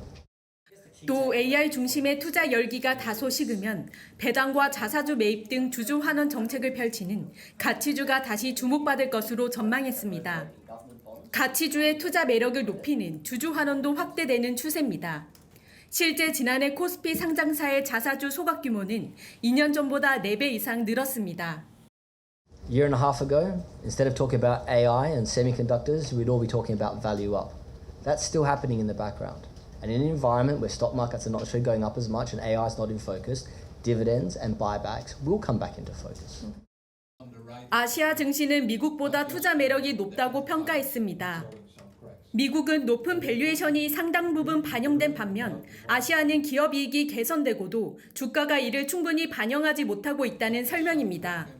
다만 인플레이션 압력이 다시 커질 수 있다는 점은 하반기 주요 위험 요인으로 꼽았습니다.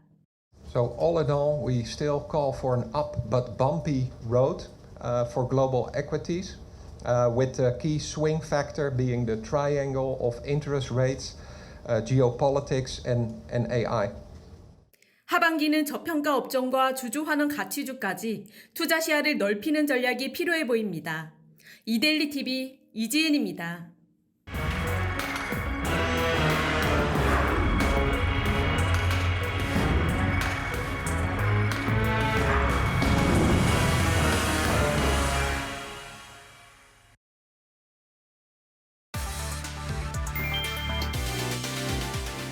한국은행이 기준금리를 3년 6개월 만에 올렸다. 시장의 관심은 이미 다음 인상으로 옮겨가고 있다. 한은금융통화위원회는 16일 기준금리를 연 2.50%에서 2.75%로 0.25%포인트 인상했다. 2023년 1월 이후 첫 인상으로 통화정책이 다시 긴축 국면에 들어선 것이다. 배경은 물가와 가계부채다. 소비자 물가 상승률이 목표치인 2%를 계속 웃돌고 가계부채 증가세도 이어지면서 한은이 금리 인상 카드를 꺼낸 것으로 풀이된다. 이번 결정은 시장 예상과도 크게 다르지 않았다. 채권시장에서는 이미 기준금리 인상을 기정사실로 보는 분위기가 강했다. 그래서 진짜 관심은 이번 인상이 아니라 다음이다. 한은이 추가 인상 시점과 속도를 어떻게 제시하느냐에 따라 채권과 외환시장 흐름도 달라질 수 있다. 시장은 향후 금리 경로에 주목하고 있다.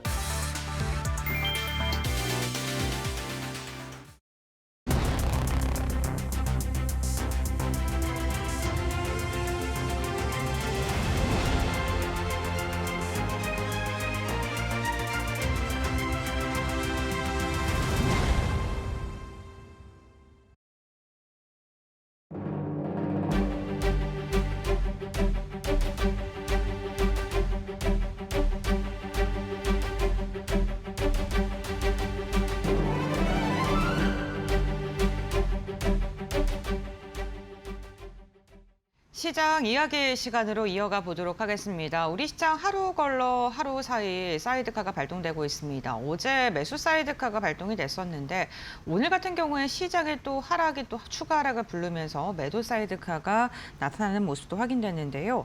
유가증권시장 현재 구간 6% 넘게 밀리고 있고 코스닥도 800선 또다시 내어주는 모습 나타나고 있습니다. 변동성이 극심한 우리 시장 앞으로 어떻게 좀 전략을 세워야 되는지 오늘 파이낸셜 리서치의 박철순 대표와 함께 알아보겠습니다. 안녕하십니까? 네, 안녕하세요. 네, 반갑습니다.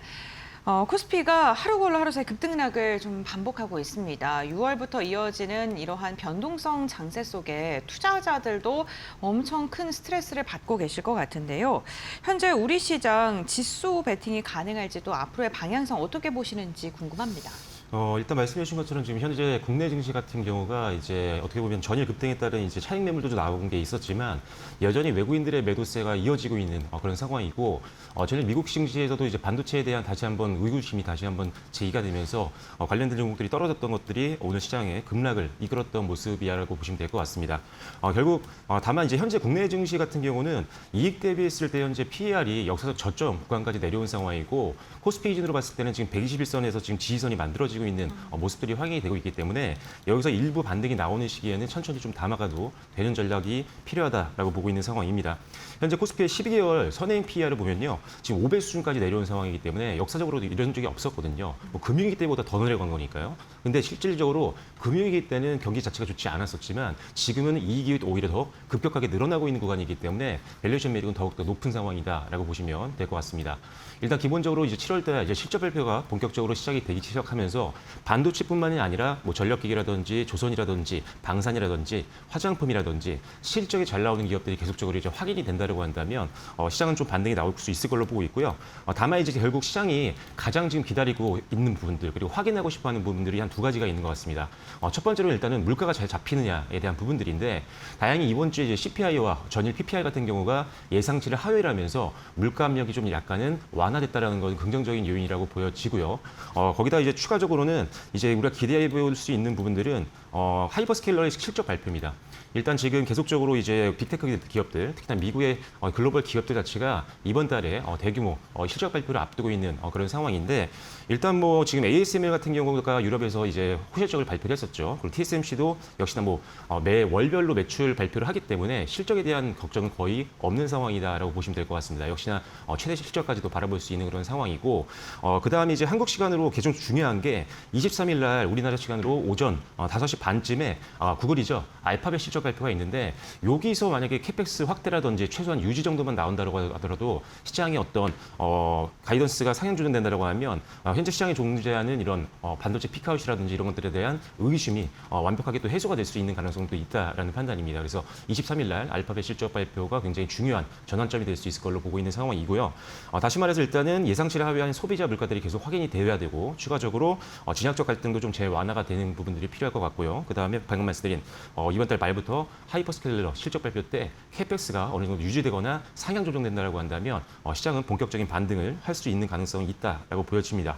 다만 레버리지 상품에 대한 위험성은 이제 많이들 이제 뉴스를 통해서 많이 접해 보셨을 것 같은데 지금 단일종으로 레버리지 같은 경우는 너무나도 변동폭이 큽니다. 여러분들이 지금 접근하기에는 너무나 위험할 수 있는 상황이고 특히나 지난번에도 말씀을 드렸지만 만약에 삼성전자 기준으로 봤을 때 기초자산이 만약에 20% 떨어졌다가 20% 올라왔을 때 삼성전자 같은 경우는 한 마이너스 한 4% 정도밖에 되지 않지만 만약에 2배 레버리지, 단일종으로 레버리지를 사신 분들 같은 경우는 마이너스가 16%까지 벌어집니다. 그만큼 변동성장에서 굉장히 취약한 상품이기 때문에 단일종목 레버리지 ETF는 철저하게 지금 장에서 변동성이 완화되기 전까지는 철저하게 피하는 전략이 중요하겠다는 점 한번 말씀드리도록 하겠습니다.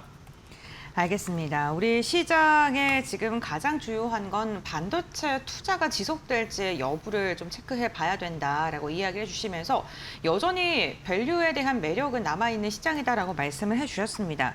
그 밸류에이션에 대한 이야기를 해주셨는데 사실 지금 시장에서는 지금의 저평가보다는 앞으로 그래서 돈을 얼마큼 벌어올 수 있을지를 주목하는 것 같은데요. 다만 좀 우려스러운 게 중국의 창신 메모리의 상장 관련된 부담감이 좀 우리 시장 좀 커지고 있는 상황입니다. 반도체 관련된 기업들의 역대급 변동성이 지속되고 있는데 이런 중국발 악재까지 더해서 좀 비중을 축소해야 되는 건 아닌지 보수적으로 접근해야 되는 건 아닐까 고민되시는 분들도 많으실 것 같거든요. 어떻게 바라보실까요?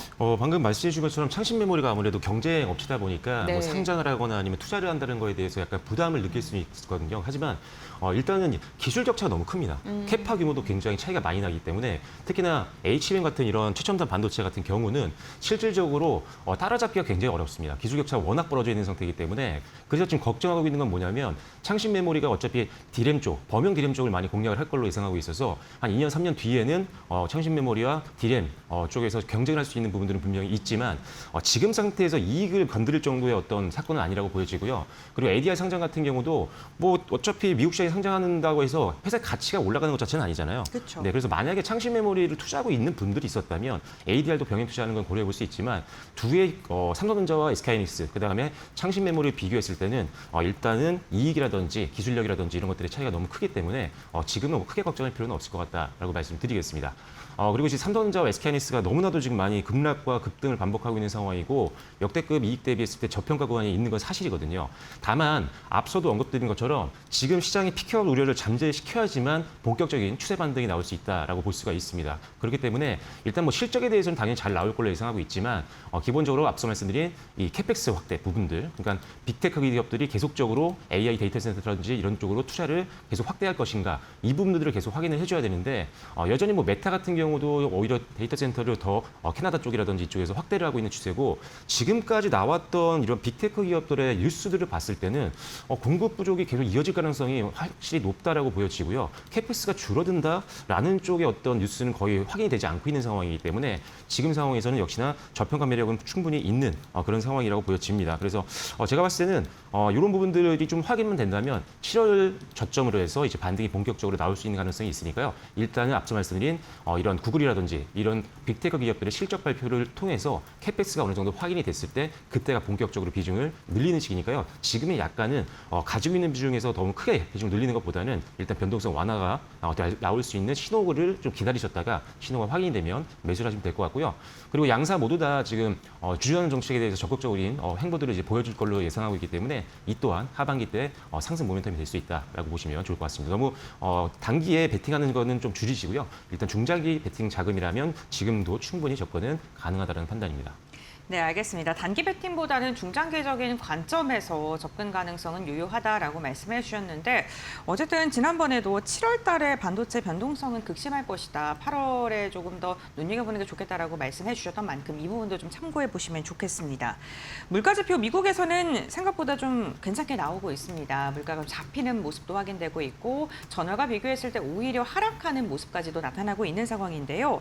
그렇게 된다면 미국의 금리 인상에 대한 우려감이 조금은 가시게 되는 것인지 그것도 궁금하고요. 오늘 한국은행이 또 금리 인상을 선택했습니다. 3년 6개월 만에 기조 자체를 바꾼 건데 이게 또 시장에 어떠한 영향을 줄지도 궁금합니다. 일단 금리 인상에 대한 부분들은 약간 예정이 되어 있었던 거기 때문에 네. 이것 때문에 시장이 많이 급격하게 흔들렸다라고 보는 건 좀 아닌 것 같고요.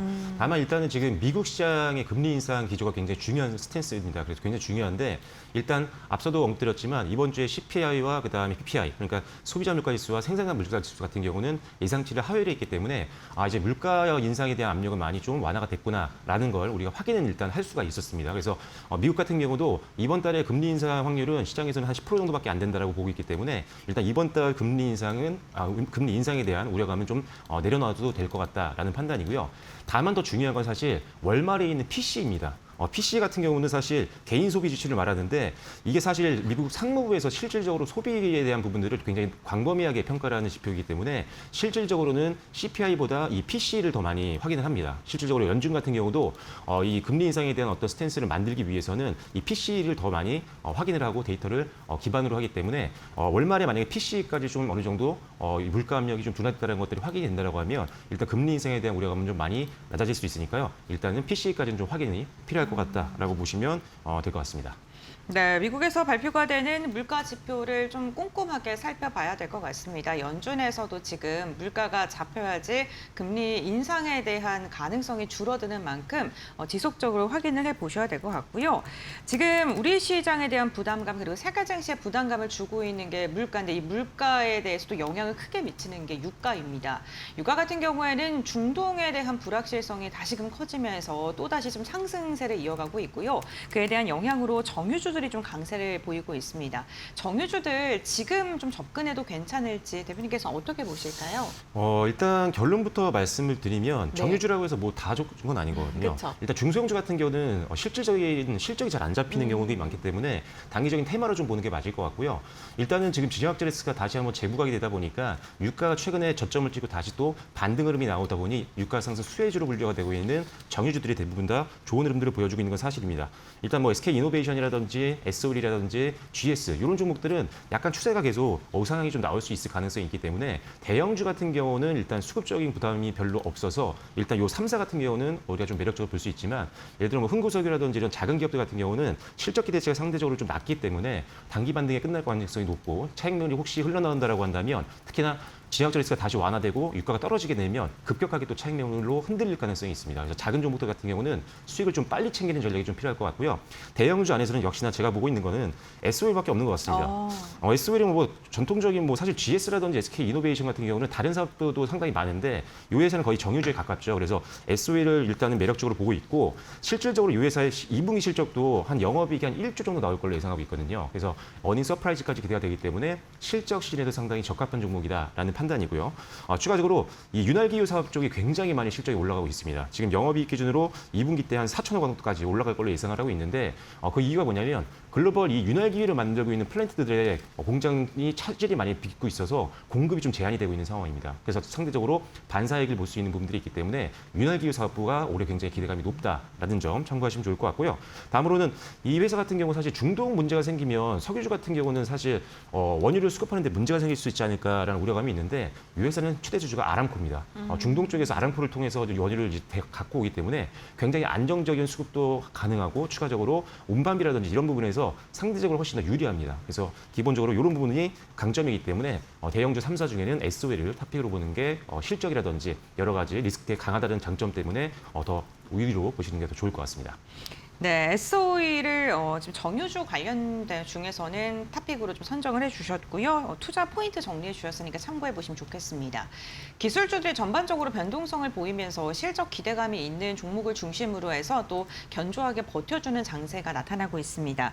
대표적으로 음식료 업종 그리고 화장품 관련된 기업들이 시장이 흔들릴 때마다 선방하는 모습 나타나고 있는데 화장품 관련된 기업들 이렇게 변동성이 큰 시장 속에 방어주로 좀 접근이 가능한지 그렇다면 우리가 좀 어떠한 종목들을 보면 좋을지도 궁금하네요. 네, 일단은 지금 변동성장이다 보니까 지금 네. 소비재 쪽이 좀 강한 모습들을 보여주고 있잖아요. 말씀해 주신 것처럼 식료품이라든지 아니면은 이런 화장품 또는 미용 의료기기 이런 네. 쪽들이 굉장히 강한 모습을 보이고 있는데 이들의 공통점은 뭐냐면 일단 내수에 가까웠던 섹터가 이제는 수출주로 바뀌면서 실적이 기하급수적으로 늘고 있는 구간에 있는 그런 이익이 성장하고 있는 섹터라고 보시면 좋을 것 같고요.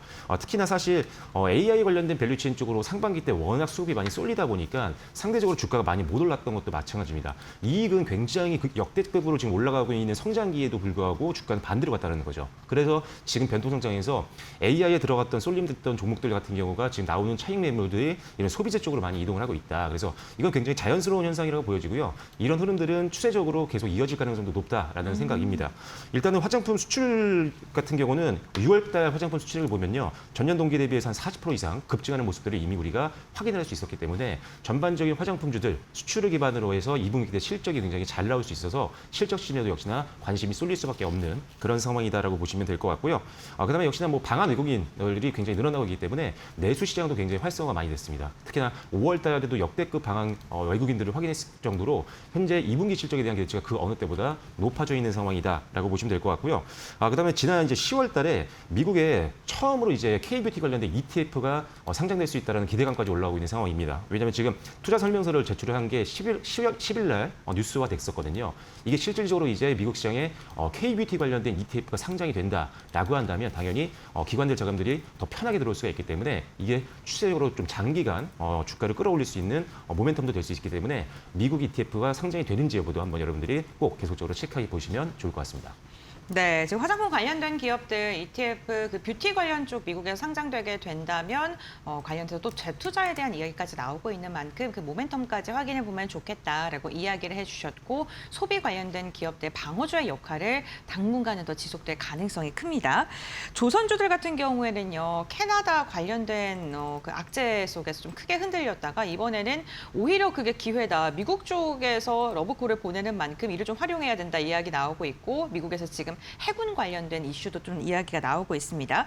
그렇다 보니까 좀 이런 시장이 흔들리는 가운데서 선방하는 모습인데요. 저희가 어떠한 부분 주목하면 좋을까요? 네, 일단 오늘 시장 굉장히 변동성이 큰 장인데도 네. 지금 현대중공업과 그다음에 삼성중공업, 그다음에 하나오션 같은 경우는 2에서 5%대 강한 흐름들 보여주고 있습니다. 일단 뭐 캐나다 잠수함 수주전에서 떨어진 건 좀 사실 아쉽긴 하지만 네. 사실 이게 있었으면 좋겠지만 없다고 하더라도 이익 전망치가 굉장히 높은 섹터였거든요.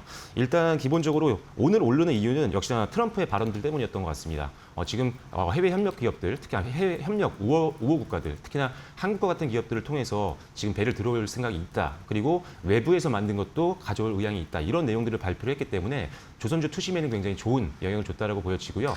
실질적으로 지금 조선업종들 같은 경우는 지금 이익이 계속적으로 좋아지고 있는 구간입니다. 마진율이 좋아지고 있는데 왜 그러냐면 과거에 굉장히 싸게 박리담회를 팔았던 선박의 비중이 계속적으로 줄고 있는 상황이고요. 매출의 기여도가. 반면에 고가에 팔았던 최근 3, 4년 동안 이제 쌓아왔던 수주잔고 같은 경우는 LNG선이라든지 굉장히 고부가가치 제품들이거든요. 이런 선박들의 매출 비중이 점점 더 높아지면서 영업이익률과 그다음에 순이익이 더 높아질 수 있는 구간이어서 밸류에이션은 재평가받을 수 있는 가능성이 상당히 높습니다. 실적 진행도 굉장히 걸맞는 종목들이기 때문에 일단 조선주들은 계속 지켜보시면 좋을 것 같고요. 저는 그 안에서도 좀 좋게 보고 있는 게 한화엔진입니다. 이게 굉장히 좀 아쉬웠던 종목인데 이게 하나 그 오션이 사실 캐나다 수주전에 떨어져서 같은 그룹주다 보니까 좀 빠진 게 있거든요. 근데 원래 이 캐나다 잠수함 수주전과는 전혀 무관한 종목입니다. 그리고 이 엔진주 같은 경우는 뭐 하나 엔진뿐만 아니라 엔진 기업들은 계속 여러분들이 보셔야 되는 게 우리나라 조선업이 지금 중국과 경쟁을 하고 있는 거잖아요. 근데 이제 엔진 같은 경우는 중국 선박사들도 조선사들도 우리나라 제품들을 선호합니다. 그만큼 기술력이 가장 최상위권에 있는 게 우리나라 엔진사들이기 때문에 일단 저는 특별하지 않았던 관계 없는 이슈로 좀 더 빠져서 가격적인 메리트가 부각이 되고 있는 하나엔진. 지금 이제 지지선 만들고 반등 나오는 초입 구간이니까요. 일단 뭐 지난달 고점 고점 정도까지는 좀 무난하게 베팅을 할 수 있지 않을까 싶습니다. 가격적으로 본다라고 한다면 한 6만 5천 원 정도 60일선과 지난달 고점이 수렴하고 있는 구간으로 한번 목표가를 설정해 보시면 좋을 것 같습니다. 네, 조선주 관련해서는 한화 엔진 중국과의 경쟁보단 중국도 사용하는 이 관련된 기업을 봐야 된다라고 이야기를 해주시면서 가격 전략까지 제시해 주셨습니다.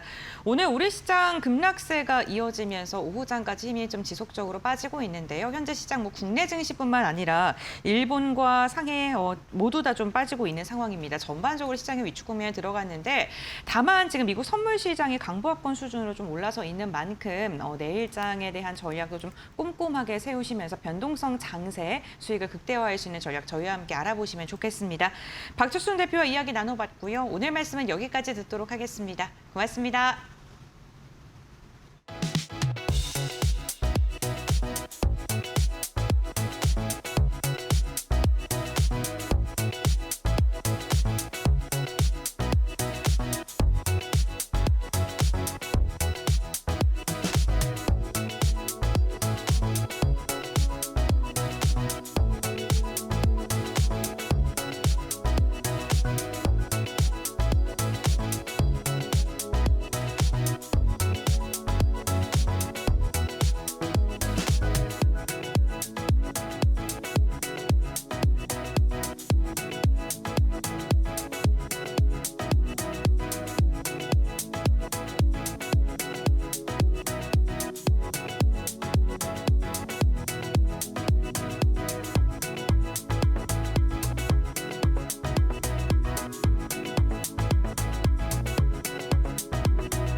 워런 버핏 회장이 최근 주식시장이 장기 투자 대신 투기적 거래에 치우쳐 있다며 거듭 경고를 보냈다. 버핏 회장은 미 CNBC와의 인터뷰에서 모두가 도박을 선호하는 상황에서는 가치 있는 투자처를 찾기 어렵다며 널뛰는 시장을 강도 높게 비판했다. 그는 진정한 투자 기회는 몇 년에 한 번 발견하기도 힘든 것이 정상이라며 인내심을 강조하는 동시에 시장이 투자자 대신 도박꾼을 양성해 돈을 버는 구조로 변질됐다고 지적했다. 올해 미국 증시는 이란과의 충돌 등 글로벌 악재 속에서도 사상 최고치를 경신하며 질주하고 있다. 하지만 시장 안팎에서는 AI 관련주에 대한 투기 심리가 과도하며 단기 옵션이나 레버리지 상품이 이 같은 도박판에 기름을 붓고 있다는 우려가 끊이지 않는다. 가치 투자 철학을 고수해온 버핏은 이러한 증시를 카지노가 딸린 교회에 비유하며 개인 투자자들이 단기 변동성에 휩쓸려 무분별하게 추격 매수에 나서는 세태에 묵직한 경종을 울렸다.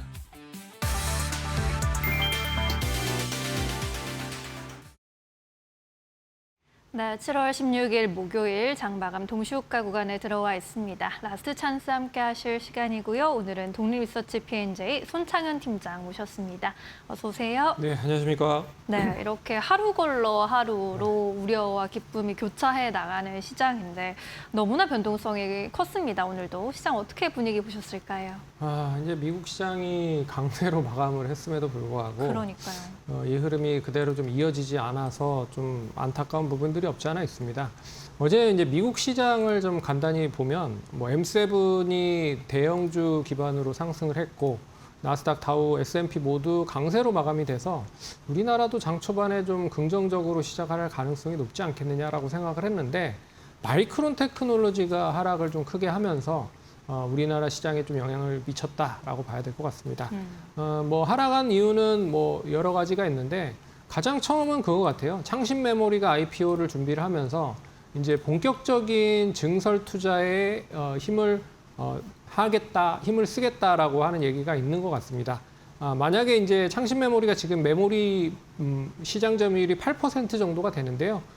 이 IPO 증설 자금을 바탕으로 빠르게 증설 투자를 해서 상대적으로 빠르게 메모리를 양산을 한다라고 하면 AI 칩에 대한 수요가 상대적으로 많이 좀 부진할 가능성도 배제할 수 없다라고 얘기가 나오고 있는 것 같아요. 그래서 마이크론 테크놀로지가 하락을 했고 삼성전자와 SK하이닉스도 거기에 있어서의 영향을 좀 받을 가능성이 높지 않겠느냐라고 해서 매도가 나온 것 같고요. 그리고 두 번째는 이제 코어 웨이브가 메모리 하락에 대해서 이제 베팅을 했다라는 점도 좀 부담스럽게 작용한 부분인 것 같습니다. 그리고 이제 모건 스탠리에서 데이터 센서가 계속적으로 투자하는 데 있어서 지연이 되고 있다. 뭐 이런 얘기도 시장을 조금 위축을 시키는 주된 요인 중에 하나가 아닐까라고 생각을 해볼 수 있을 것 같아요. 그래서 이제 삼성전자와 SK하이닉스 실적이 삼성전자 잠정 실적이 나왔고 이제는 SK하이닉스가 실적이 좀 나오려고 준비를 하고 있지만 계속적인 의문은 그거 같아요. 3분기 때도 좋을지 4분기 때도 또 좋아질 수 있을지에 대한 이야기가 계속 여러 가지 노이즈로 나오고 있어서 이 부분들을 계속 짚고 넘어가자 시장을 생각을 하고 있는 것 같습니다. 그래서 어떻게 보면 6월 전까지만 해도 시장의 수급이 하나에 좀 집중이 되면서 어떻게 보면 AI 밸류체인 관련된 종목들로만 상승을 했었던 배경이 있었는데요. 하지만 최근 들어 시장의 흐름은 이게 이제 AI 밸류체인 관련 종목과 소비주 간의 이제 주도권 경쟁이 본격화되고 있는 것 같습니다. 그래서 오늘도 보시면 아시겠지만 AI 밸류체인에 연결되어 있는 섹터 종목들은 약세를 보였다. 네. 뭐 반도체나 전력, 소부장, 피지컬 AI 대부분의 종목들이 약세를 보였고요.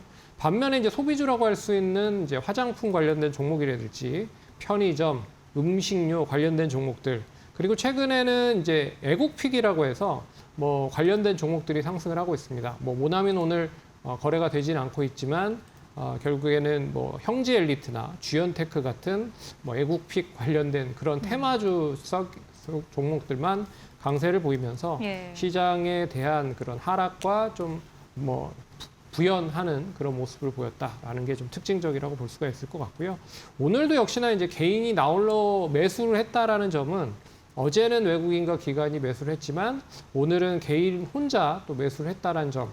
그래서 떨어질 때마다 개인이 매수를 하고 있지만 다시 상승으로 좀 전환됐을 때 개인들이 또 파는 그런 모습들을 보이고 있다. 그래서 상승을 했을 때 결국에는 연속성적인 매수세가 유지되지 못하다 보니까 기관 외국인이 또 올라가면 팔고 떨어지면 뭐 개인이 사고 뭐 이런 게 반복되는 것 같아요. 그런 것도 시장에 대한 이 변동성을 좀 키운 요인이 아닐까라고 보고 있어서 원체 단기적으로만 시장의 수급이 좌지우지가 되고 있다. 그런 점에서 변동성이 상당히 크기 때문에 어떻게 보면 시장이 좀 부진한 가운데서도 종목별 흐름이 좀 전개되면서 이 흐름이 계속 유지가 되고 있긴 하지만 그래도 변동성이 좀 완화가 되는 시점이 조만간에 나온다라고 했을 때는 시장은 조금 더 안정적으로 좀 진행이 될 수 있을 것이다라고 보고 있어서 힘들지만 좀 버텨나가야 되는 시간을 가져야 될 것 같다. 그렇게 봐야 될 것 같습니다. 네, 버텨나가야 하는 시장이다. 오늘 코스피가 또 술렁이 올라온 하루 만에 다시금 급락을 하게 되면서 극심한 변동성을 보였습니다. 파도가 점점 더 높아지고 있는데 오늘 동시효과 분위기 함께 점검해 보도록 하겠습니다. 코스피는 결국에 장중에 6,730포인트까지 낮추기도 했는데요. 그래도 6,800선 현재는 유지해주고 있습니다. 6.3% 내리면서 6,825포인트 지나가고 있습니다. 코스닥의 경우에는 4%대 약세로 감지되고 있고요. 800포인트 내주면서 793포인트까지 또 내려온 상황. 코스피 200은 7%대 급락세로 마무리 준비하고 있습니다. 유가증권시장에서 외국인과 기관의 수급이 함께 나가면서 각각 1조 원대 매도 우위로 잡히고 있고요. 개인 나홀로 순매수세 3조 5천억 원대 사자세로 집계되고 있습니다. 코스닥에서도 수급 방향성 마찬가지로 보이고요. 개인 나홀로 3조 5천억 원대 순매수세 확인됩니다. 국내 증시 문을 닫습니다.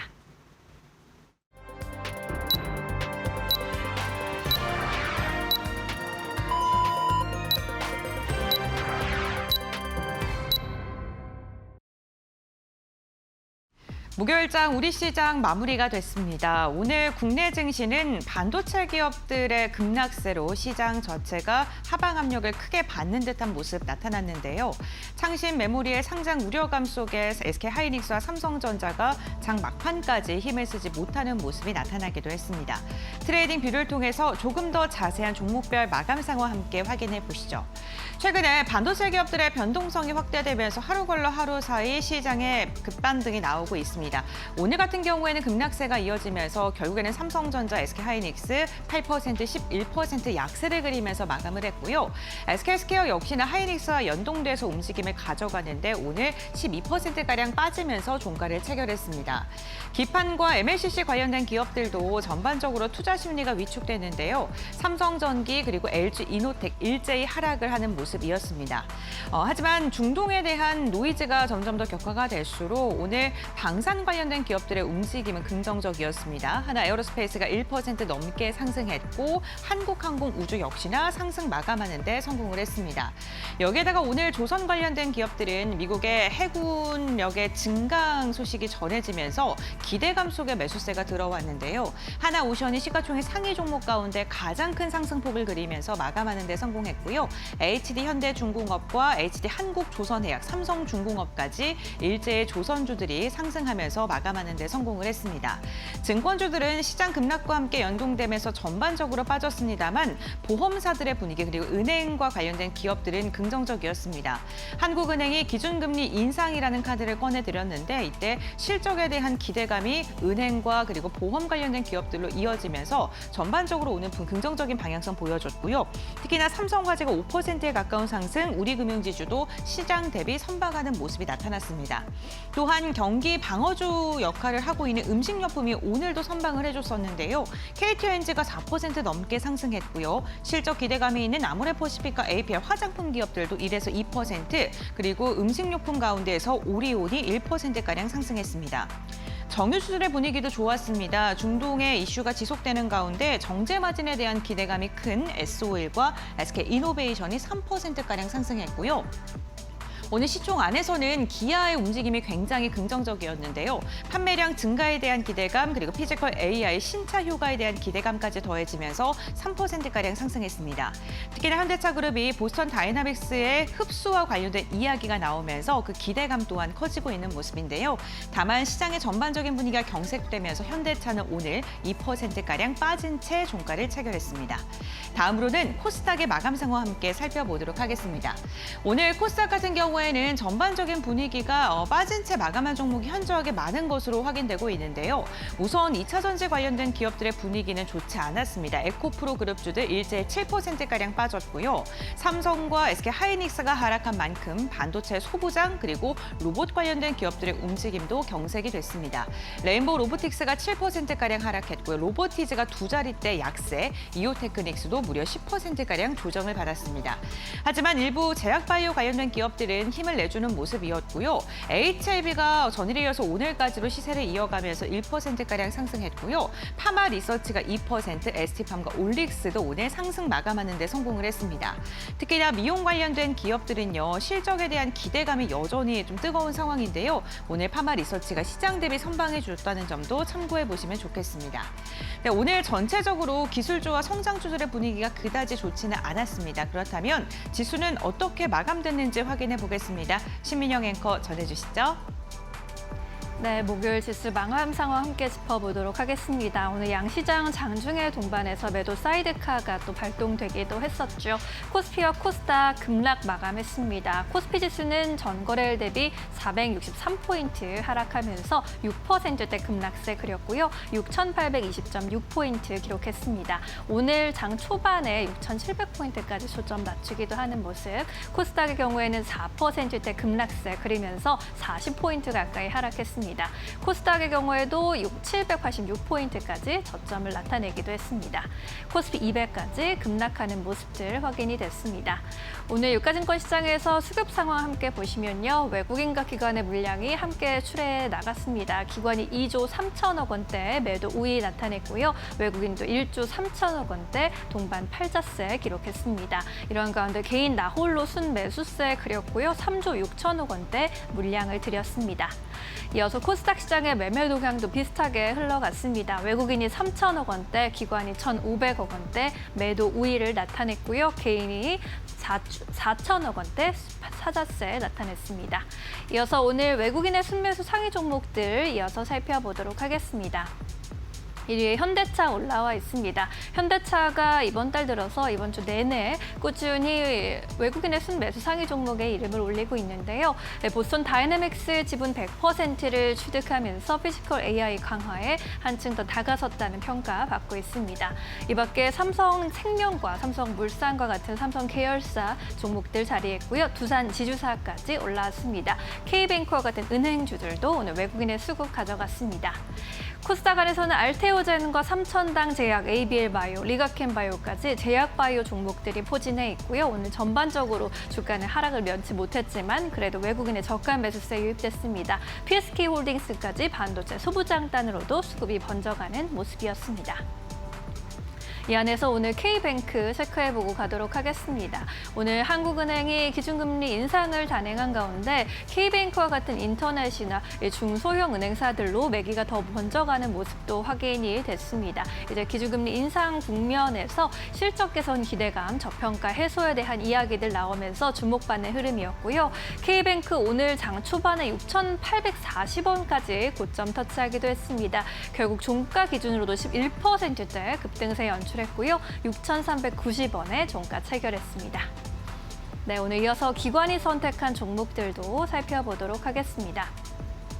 네, 오늘 대덕전자 1위에 올라와 있고요. 삼성전자, SK하이닉스 대신에 SK텔레콤과 SK이노베이션 같은 종목들이 올라왔습니다. SK텔레콤의 경우에는 방어주 성격으로 또 주목받고 있는 가운데 AI 데이터 센터의 사업 강화 소식도 전하면서 호재로 작용했습니다. SK이노베이션, SOL, GS 같은 정유주들까지 기관의 리스트에 올라왔습니다. 코스닥 안에서는 원익 IPS, VM, PSK 테스까지 반도체 소부장 종목들 자리했고요. ST팜의 또 기관 순매수세가 눈에 띄고 있는 상황입니다. ST팜의 경우에는 수주를 계속해서 늘려가고 있는 가운데 이번 주에 유럽의 글로벌 제약사와 함께 또 추가적인 공급 계약 소식을 전했고요. 이 세계 최대 규모의 수주 잔고를 가져가고 있다라는 이야기들까지 들려왔습니다. 이어서 오늘 마지막으로 SK이노베이션 시세 체크해보고 가시죠. 정유주 전반이 정제 마진에 대한 기대감 속에 강세 보이는 가운데 SK이노베이션의 상승세가 더 돋보였습니다. 2분기 실적이 컨센서스를 21%가량 상회할 것이라는 전망이 제시가 됐고요. 그리고 테라파워의 지분을 약 5% 정도 가지고 있는 2대 주주로 알려져 있는데 이에 따라 사업 확대에 따른 지분 가치가 더 높아질 것이라는 분석도 제시가 됐습니다. 오늘 장 초반에 126,600원까지 고점 터치하기도 했고요. 전거래 대비 3.7% 강세, 121,400원의 종가를 만들어놨습니다. 네, 오늘도 수급이 쏠린 종목들 함께 체크해 보셨고요. 시장 정리하면서 기억해 볼 만한 포인트들 고은별 앵커와 함께 만나보시죠. 네, 파이널 포인트 3가지 알아보도록 하겠습니다. 먼저 첫 번째 포인트는 연일 급등락을 반복하고 있는 국내 증시입니다. 오늘은 양시장이 동시에 매도 사이드카가 발동이 됐습니다. 어제는 또 매수 사이드카가 발동이 되기도 했었죠. 올해 코스피의 사이드카는 무려 37번 발동된 것으로 확인되는데요. 증시가 진행이 된 뒤에 역대 97차례의 사이드카가 발동된 것과 비교한다면 무려 40%에 가까운 사이드카가 올해에만 발동이 된 것입니다. 특히 최근 2달 사이에는요, 2거래일 만에 한 번꼴로 사이드카가 발동이 됐다고 하는데요. 그만큼 우리 시장의 변동성이 역대급 변동성이다라고 표현할 수 있겠습니다. 특히나 반도체 급변동과 레버리지, 금리와 중동 이슈의 영향으로 오늘의 투자 심리가 크게 흔들렸던 하루이기도 했고요. 내일 우리 시장이 휴장인 만큼 한 걸음 쉬어가려는 투자 심리도 작용한 것으로 보입니다. 과연 다음 주에는 이러한 변동성 장세가 조금은 가라앉을 수 있을지, 레버리지와 관련된 여러 가지 정책들이 나올 수 있을지도 한번 확인해 보도록 하겠습니다. 두 번째 포인트 이어서 살펴보도록 하겠습니다. 기준금리 인상입니다. 한국은행이 기준금리를 3년 6개월 만에 인상하는 카드를 꺼내드렸습니다. 기준금리는 이제 2.5%에서 2.75%로 0.25%포인트가 높아진 것으로 확인되고 있는데요. 물가와 환율, 가계부채에 대한 부담감 속에 한국은행이 인상카드를 선택한 것으로 확인되고 있습니다. 특히나 한국은행은 기준금리 결정 이후에 진행된 기자회견에서 앞으로 인상 기조를 지속할 가능성이 가능성에 대한 이야기를 한 만큼 우리 시장 기술주나 성장주에 어떠한 영향을 미칠지도 꼼꼼하게 살펴보시죠. 세 번째 포인트 함께 확인해 보겠습니다. 매크로의 노이즈가 연일 지속되면서 정유와 조선주들이 오늘 시장 대비 선방하는 모습 나타나고 있는데요. 미국과 이란의 군사적 긴장감이 팽팽하게 지금 이어지고 있는 상황이죠. 호르무즈 해협에 대한 작전 확대에 대한 가능성, 그리고 미국과 이란이 양보 없는 이러한 눈치 싸움 자체가 시장의 긴장감으로 나타나고 있습니다. WTI 8월 물은 배럴당 79.6달러 선까지 올라가 있는 상황이고요. 이렇게 유가의 상승으로 인해서 국내에서는 물가 자체가 오르고 있다는 게 수치로 확인되기도 했었습니다. 여기에다가 미국의 해군력 재건 관련된 기대감이 좀 커지면서 오늘 조선주들로 매수세가 이어졌던 하루이기도 한데요. 매크로적인 이벤트 노이즈가 해소될 기미가 보이지 않고 연일 우리 시장에 영향을 주고 있는 만큼 또 주말 사이 연휴 사이 어떠한 이슈가 있을지도 꼼꼼하게 살펴보셔야 될 것 같습니다. 이렇게 세 가지 투자 포인트 함께 확인을 해봤는데요. 과연 다음 주 증시 우리는 어떻게 전략을 세워야 될까요? 지금 바로 알아보시죠. 네, 목요일 정규장 거래 이렇게 종료가 됐습니다. 이번 주도 정말 고생 많으셨습니다. 안도와 우려가 하루씩 교차하고 있는 이런 시장 이어지고 있는데 하루의 표정보다도 전체 판세를 좀 읽는 것도 중요할 것 같습니다. 다음 주 거래 준비하면서 어떤 포인트 잡아보는 게 좋을지 팀장님과 대화 나눠볼게요. 자, 이제 다음 주는 또 더 우려를 안고 또 출발할 수밖에 없을 것 같은데 어떤 부분들 우리가 좀 집중하는 게 중요하겠습니까? 뭐 아무래도 이제 글로벌 증시에 대한 방향성을 확인을 해봐야 할 필요가 있다라고 보고 있습니다. 오늘 이제 다른 주요국들의 뭐 시장을 보니까 일본 시장이 2.7% 정도 하락을 했고요. 그리고 상해 종합이 1.8% 정도밖에 하락을 안 했습니다. 하지만 뭐 코스피와 코스닥 시장 거의 한 4%에서 6% 정도 하락을 했다라는 점은 네. 그만큼 우리나라 시장에 대한 변동성이 상당히 커졌다라고 보고 있고요. 여기에 대한 완화 장치가 좀 필요해 보인다라고 볼 수가 있을 것 같습니다. 그 중에서 하나가 이제 단일 종목 레버리지 상품에 대한 수정과 보완이 좀 필요하지 않을까라고 보고 있어서 오늘 이제 어제 이재명 대통령이 빠르게 좀 보완 관련돼서 얘기를 했고 오늘 4시에 한국은행 총재와 그리고 금융위원장, 금융위원회, 그리고 금융감독원장 이렇게 네 분이 뭐 관련돼서 회의를 진행을 했다고 해요. 그래서 구체적인 방안이 4시 정도에 나온다라고 하니까 이거를 좀 생각을 해보시고 어떤 결과가 나오는지를 한번 살펴봐야 될 것 같고요. 그리고 이제 불안한 변동성이 계속되다 보니까 결국에는 시장 지금 팔아야 되는지 말아야 되는지를 궁금해하시는 투자자분들이 엄청나게 많이 증가가 되고 있습니다. 그만큼 투자 심리가 좀 피로도가 커지고 있다라는 점, 그렇기 때문에 시장이 어떻게 보면 왜곡 현상으로 이어질 가능성도 배제를 할 수가 없다. 그러면 기존에 투자를 하려고 준비를 하고 있는 투자자들 자체도 시장에 안 들어올 가능성이 높기 때문에 이 불안한 변동성에 대한 시장이 계속적으로 이어지는지 다음 주 한번 지켜보셔야 될 것 같고요. 네. 마지막으로는 이제 다음 주 빅테크 관련된 기업들의 실적이 본격화된다라고 보시면 될 것 같습니다. 그래서 역시나 가장 중요한 핵심 포인트가 그거잖아요. 삼성전자와 SK하이닉스에 이어서 하이퍼스케일러에 대한 실적이 그대로 잘 유지가 될 수 있을지에 대한 부분, 매출에 대한 수익성은 계속 확보가 될 수 있는지에 대한 부분, 그리고 자본 지출이라든지 영업이익률이 꾸준하게 성장할 수 있는 데에 대한 부분을 확인해보는 시점이 다음 주부터 나올 수 있을 것이다라고 보고 있습니다. 그래서 23일 날 인텔을 바탕으로 해서 28일 날 알파벳, 그리고 29일 날은 메타, 30일 날은 MS 마이크로소프트와 애플 등이 실적을 발표하기 때문에 이 하이퍼스케일러들에 대한 실적이 얼마만큼 잘 나오는지도 한번 눈여겨봐야 되는 대목이 될 수 있을 것이다라고 봐야 될 것 같습니다. 네, 알겠습니다. 다음 주에 이제 빅테크 기업들의 실적이 줄줄이 나오게 되는데 이에 따라서 우리 시장도 영향을 많이 받을 것으로 보이니까요. 함께 잘 체크해 보시면 좋겠습니다.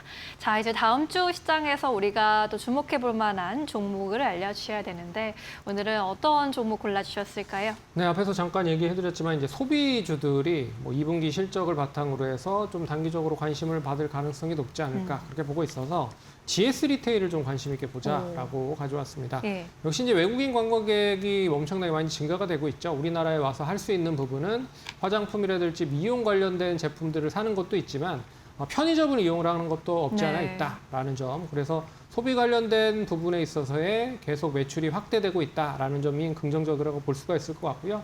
여기에 이제 2분기 때 계절적인 성수기가 뒷받침이 될 가능성이 높다라고 보고 있습니다.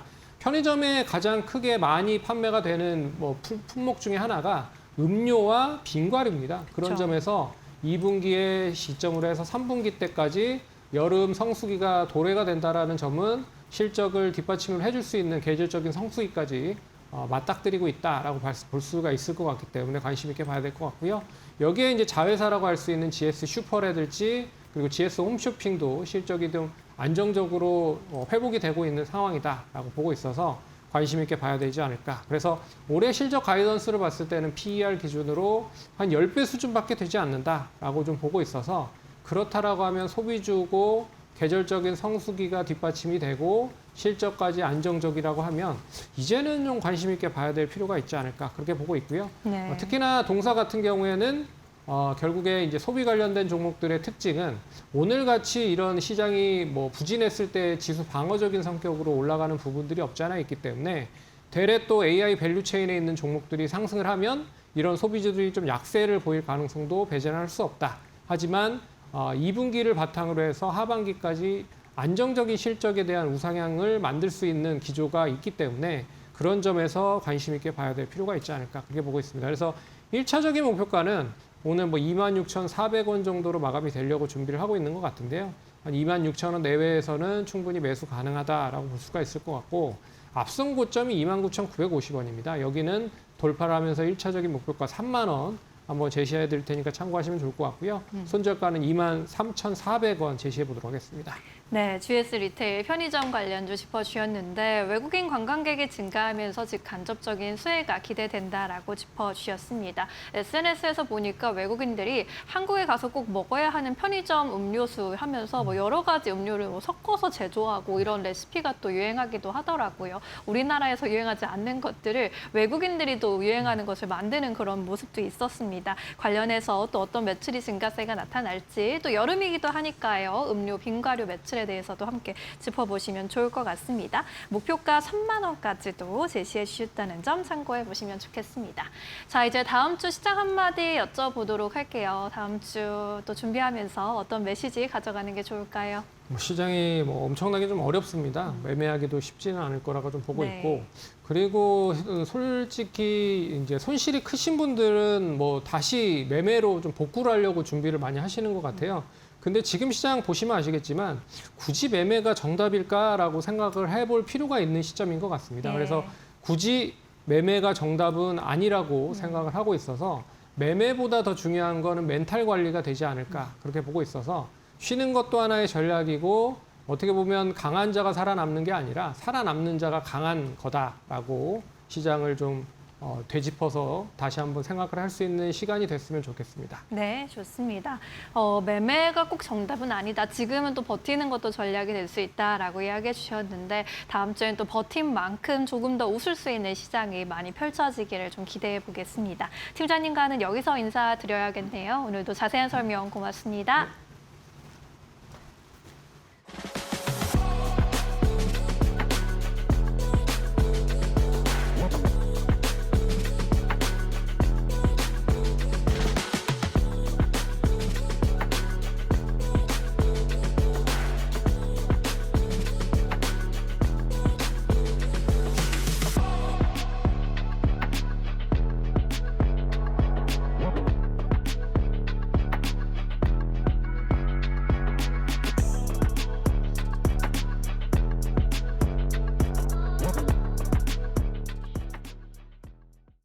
오늘 저희가 준비한 소식은 여기까지입니다. 저희는 다음 주 월요일 더 유용한 투자 정보와 함께 돌아오겠습니다. 연휴 잘 보내시고요. 오늘도 시청해 주셔서 고맙습니다. 마감은 언제나 파이널 샷.